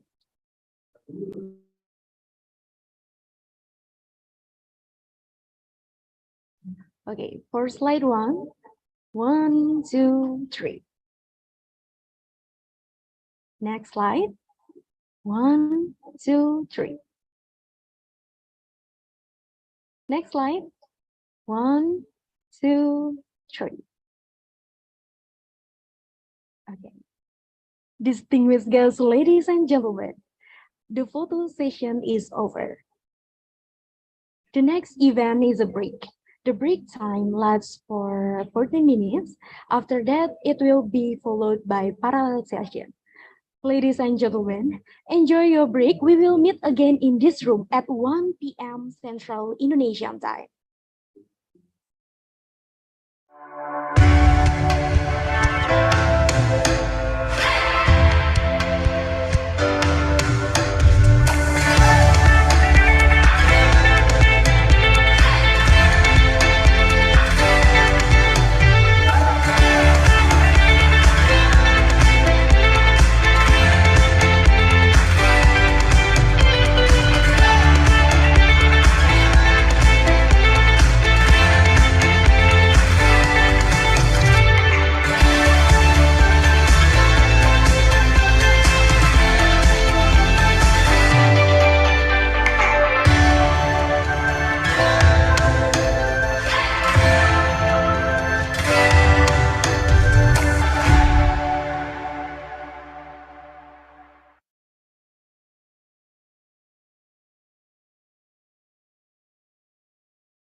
is very famous.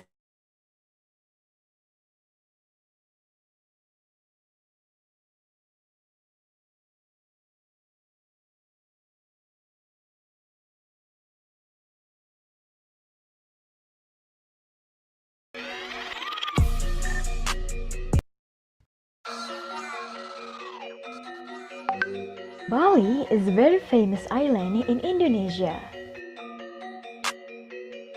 Many tourists from all over the world visit it each year. It is located between Java and Lombok Island.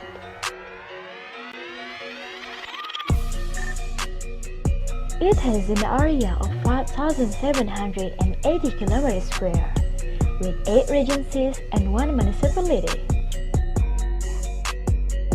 The best way to enter this island is through Bali International Airport, Ngurah Rai. Bali is also known as the Island of the Gods, the Island of Thousand Temples, and also the Paradise of the World. Bali has many tourism object destinations, which are interesting places to be visited.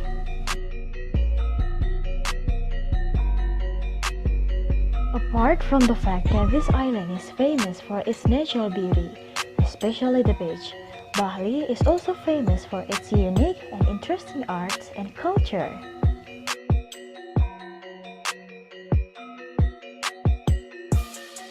Bali is a complete and integrated tourist destination, has a lot of interesting sites. Some places, such as Kuta Beach, Tanah Lot Temple, Beratan Lake, Garuda Wisnu Kencana Statue,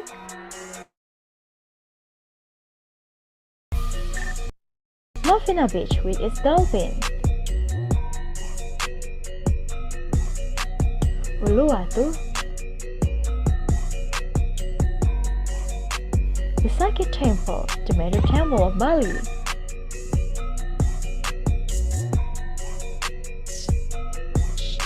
Jangan Island, Kintamani,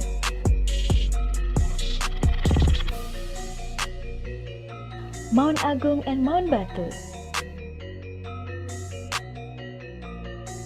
Amet, Tulamben, Ubud,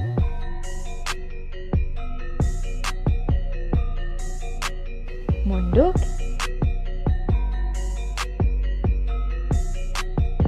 Nusa Penida Island. Many waterfalls and many other are the list of most visited objects existed in Bali.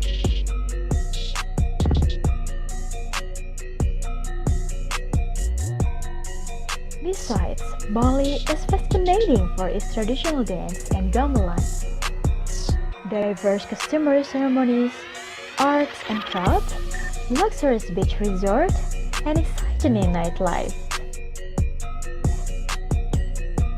Known as the Island of the Gods and the Island of Thousand Temples, Bali has so many places for experiencing spiritual activities to provide a sense of peace and tranquility. For Balinese people who are Hindu, most of their lives are dedicated to traditional ceremonies aimed at maintaining harmony in the world. With the philosophy of Trihita Karana, Balinese people maintain their harmonic life with their gods, people, and the environment. Bali has a side of entertainment ranging from spiritual life, culinary to extraordinary experiences, such as surfing sports, diving, and trekking in challenging forests to be explored. Therefore, this small island has many uniqueness in it.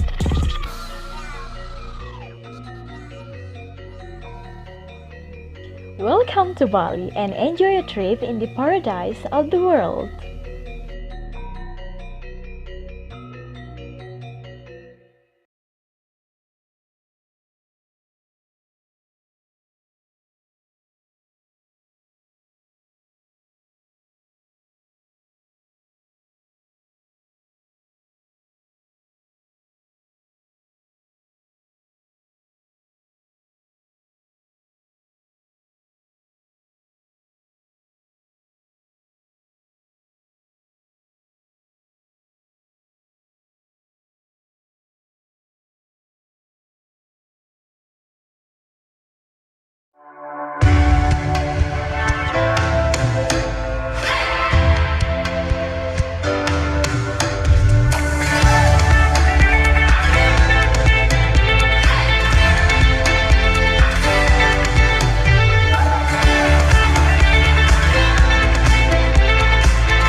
Unit Kegiatan Mahasiswa Kesenian Daerah Universitas Pendidikan Ganesha mendapat kesempatan untuk tampil dalam gelaran Pesta Kesenian Bali PKB ke-43.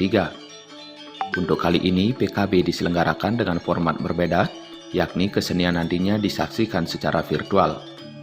Sementara untuk proses perekaman dilaksanakan di panggung terbuka Arda Chandra, Gedung Art Center Denpasar, Kamis malam 27 Mei 2021.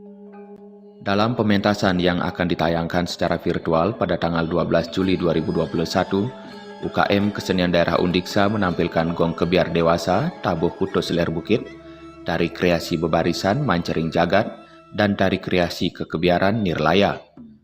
Tabuh kutus ler bukit yang berarti tabuh dari utara bukit, yakni wilayah Kabupaten Buleleng, atau yang dikenal dengan sebutan Den Bukit. Tabuh ini dimaksudkan untuk menggelorakan kembali kekhasan budaya Buleleng yang berkarakter, menciptakan suasana alam budaya, gaya hidup, dialek, seni kebiar, dan kekhasan kuliner. Tabuh ini ditata mengikuti pola dan uger-uger pagongan tabuh klasik dengan mengelaborasi seni kekebiaran yang tampak dalam setiap bagian komposisinya, sehingga tampak baru dan memperkaya khasanah tabuh lelambatan Bali. Tari kreasi bebarisan Mancering Jagat terinspirasi dari tari baris dap-dap Desa Pedawa, Kabupaten Buleleng. Intisari tari ini adalah memberikan suatu gemerlap cahaya kesucian dalam suatu proses pembersihan Buana Agung dan Buana Alit dalam menuju keseimbangan dunia, keharmonisan, dan kesejahteraan dengan konsep Wanakerti.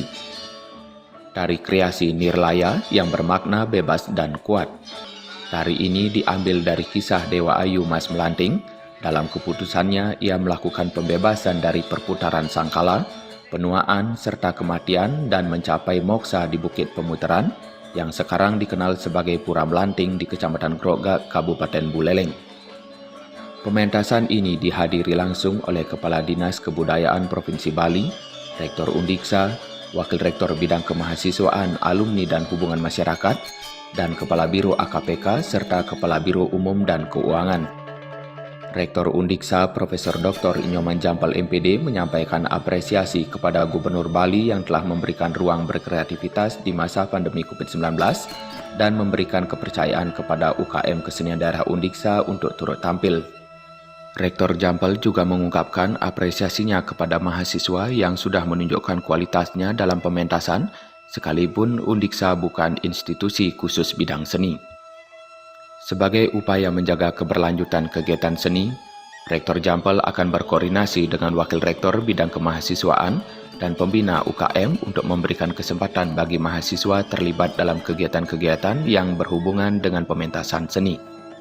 Rektor kelahiran Nusa Dua, Kabupaten Badung ini juga mengharapkan kegiatan UKM Kesenian Daerah diharapkan dapat terus berlanjut yang dimulai dengan penelusuran minat bakat mahasiswa. Ajang pementasan yang diikuti nantinya tidak terbatas pada PKB, tetapi juga ajang lainnya. Dan saya ya sangat kagum pada adik-adik mahasiswa yang kita sesungguhnya kan bukan pendidikan seni, tetapi di dalam pentas tadi ya gong gebiar dan tari-tarian itu yang dipentaskan oleh adik-adik mahasiswa desa itu ngelangenin hati ya, artinya membuat hati betul-betul sampai saya terbayang seperti kayak apa melayang-layang gitu ya. Nah, oleh karena itulah mungkin saya sarankan juga ya, tapi yang saya yakin ini sudah dipikirkan juga oleh Provinsi Bali ya, melalui Kadis Kebudayaannya, karena Kadis Kebudayaan saya tahu bagaimana kiprah beliau di bidang seni. Barangkali nanti ke depan ini ya bisa dimasifkan lagi ya. Nah, mungkin tidak ini, mungkin melebar lagi, dan yang jelas pementasannya itu tidak terpusat, itu yang utama. Sekali lagi ya saya apresiasi kepada semangat dan apa yang dilakukan oleh adik-adik mahasiswa desa. Sementara itu, Nyoman Sugita Rupiana selaku pembina sangat mengapresiasi perjuangan mahasiswa Undiksa untuk menampilkan yang terbaik, walaupun dalam persiapannya menghadapi sejumlah kendala. Ia berharap melalui keikutsertaan pada ajang tahunan ini, motivasi mahasiswa untuk berkesenian semakin meningkat.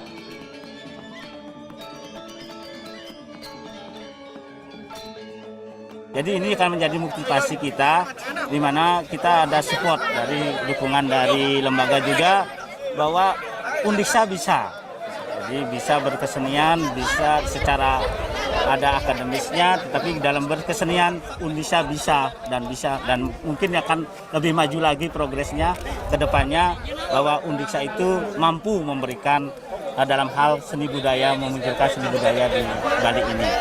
Selain bidang seni, Undiksa juga mendorong mahasiswa untuk bisa mengembangkan minat dan bakat pada bidang lainnya, serta mampu ikut serta dalam kompetisi baik nasional dan internasional. Dari kompetisi tersebut diharapkan dapat menorehkan prestasi yang mampu meningkatkan daya saing universitas maupun mahasiswa. Humas Undiksa melaporkan.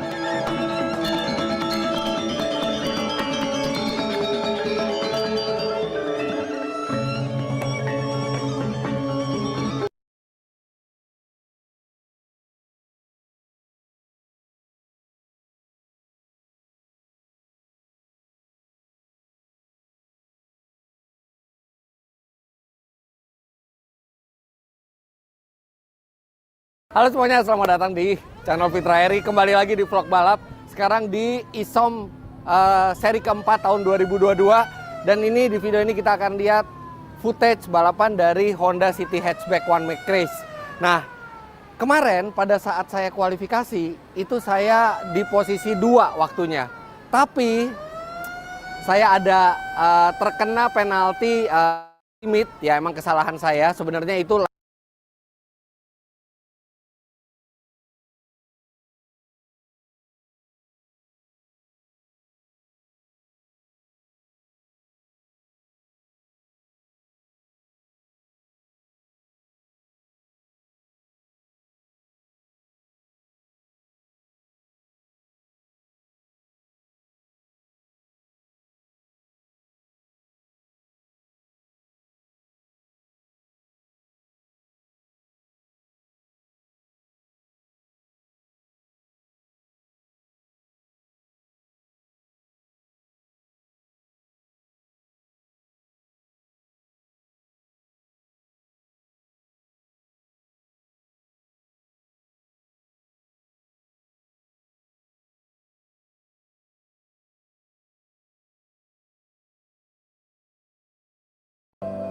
Fakultas Teknik dan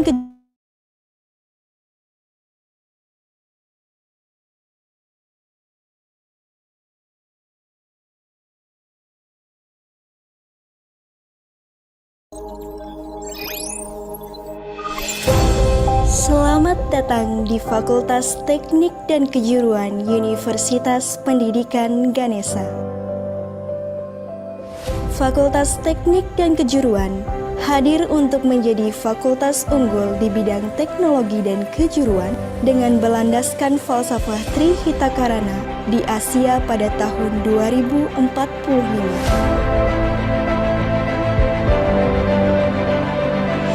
Didukung dengan sarana dan prasarana yang memadai untuk menunjang kegiatan Tridharma perguruan tinggi, saat ini Fakultas Teknik dan Kejuruan telah berkembang tidak hanya menghasilkan SDM dalam bidang kependidikan, tetapi juga dalam bidang non-kependidikan. Fakultas Teknik dan Kejuruan memiliki segudang prestasi, baik di tingkat nasional maupun internasional. Atas segala pencapaian yang diperoleh, Fakultas Teknik dan Kejuruan terus melakukan inovasi yang bermanfaat bagi masyarakat. Salah satu inovasi terbarunya yaitu inovasi surface water. Inovasi yang pengerjaannya bekerja sama dengan mahasiswa ini dapat dimanfaatkan untuk membersihkan sampah laut. Prestasi yang diraih Fakultas Teknik dan Kejuruan terus memberikan dorongan untuk meningkatkan prestasi Fakultas Teknik dan Kejuruan menjadi fakultas yang unggul. Hal ini dibuktikan pada awal tahun 2021, Fakultas Teknik dan Kejuruan kembali mengukir prestasi dengan meraih peringkat pertama dalam klasterisasi fakultas di Universitas Pendidikan Ganesha. Untuk menghadapi tantangan perkembangan zaman dan perluasan akses pendidikan, saat ini Fakultas Teknik dan Kejuruan memiliki 2 jurusan, yaitu jurusan Teknik Informatika dan jurusan Teknologi Industri. Untuk jurusan Teknik Informatika, menaungi 4 program studi, antara lain program studi manajemen informatika, program studi pendidikan teknik informatika, program studi sistem informasi, dan program studi ilmu komputer.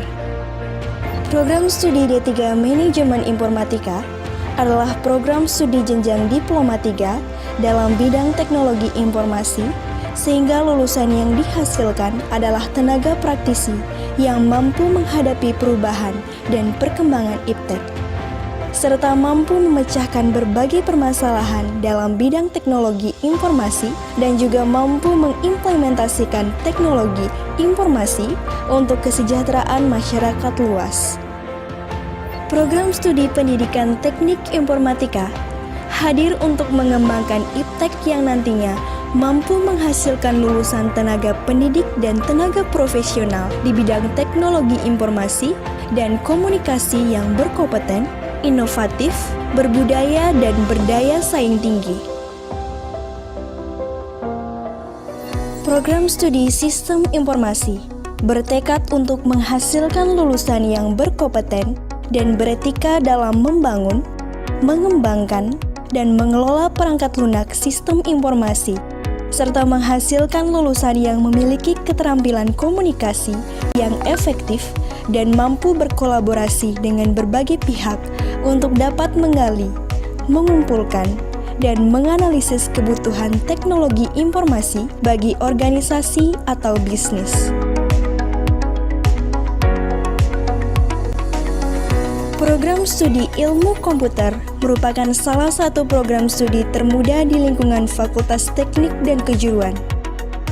Program studi ilmu komputer memberikan pendidikan yang terkait dengan konsep logika matematika, komputasi, dan algoritma serta mempelajari tentang infrastruktur teknologi informasi, metode, dan teknologi perangkat lunak. Untuk jurusan teknologi industri, menaungi 5 program studi, antara lain program studi teknik elektronika, program studi pendidikan kesejahteraan keluarga, program studi pendidikan teknik mesin, program studi pendidikan teknik elektro, dan program studi pendidikan vokasional seni kuliner. Program studi D3 Teknik Elektronika hadir untuk mengembangkan ilmu pengetahuan dan teknologi dalam bidang teknik elektronika. Profil lulusannya dapat menjadi teknisi ataupun wirausaha dalam bidang teknik elektronika. Program studi pendidikan kesejahteraan keluarga hadir dalam mengembangkan ilmu pengetahuan dan teknologi dalam bidang pendidikan kesejahteraan keluarga dengan berlandaskan falsafah Trihitakarana. Profil lulusannya dapat menjadi pendidik ataupun tenaga ahli di bidang tata boga, tata busana, tata kecantikan, dan perhotelan yang profesional. Program studi pendidikan teknik mesin hadir untuk menjadi program studi yang unggul dalam bidang pendidikan teknik mesin yang berlandaskan falsafah Trihitakarana. Profil lulusannya dapat menjadi pendidik ataupun tenaga ahli di bidang teknik mesin. Program studi pendidikan teknik elektro hadir untuk mengembangkan ilmu pengetahuan dan teknologi dalam bidang pendidikan teknik elektro dengan berlandaskan falsafah Trihitakarana. Profil lulusannya dapat menjadi tenaga pendidik, tenaga ahli, ataupun wirausaha di bidang teknik elektro.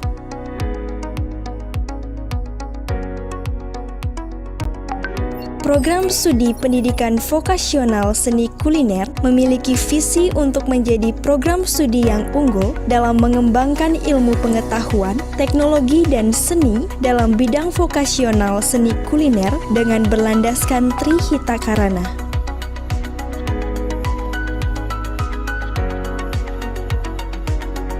Dengan semangat melangkah lebih cepat, memenangkan persaingan, Fakultas Teknik dan Kejuruan bertekad untuk terus maju dan menghasilkan lulusan yang berkompeten dan siap kerja untuk dunia industri dan pendidikan. Mari bergabung bersama kami di Fakultas Teknik dan Kejuruan Universitas Pendidikan Ganesha.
Next, we enter the parallel session. The audience is invited to enter the parallel room according to the schedule and link that has been given. Once again, the audience is invited to enter the parallel room according to the schedule and link that has been given.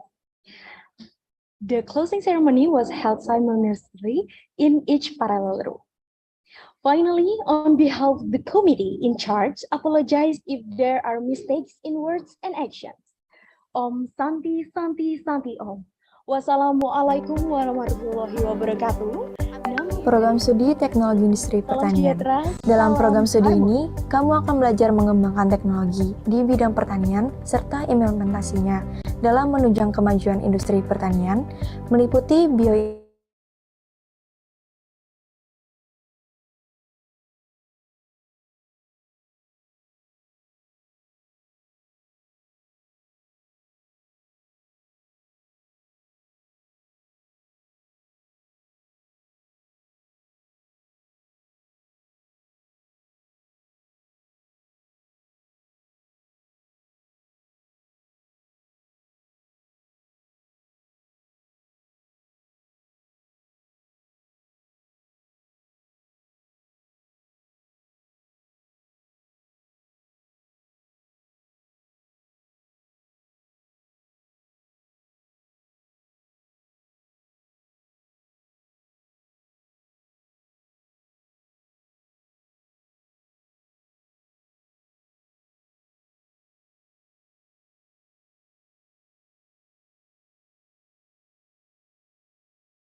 Once again, the audience is invited to enter the parallel room according to the schedule and link that has been given. Thank you.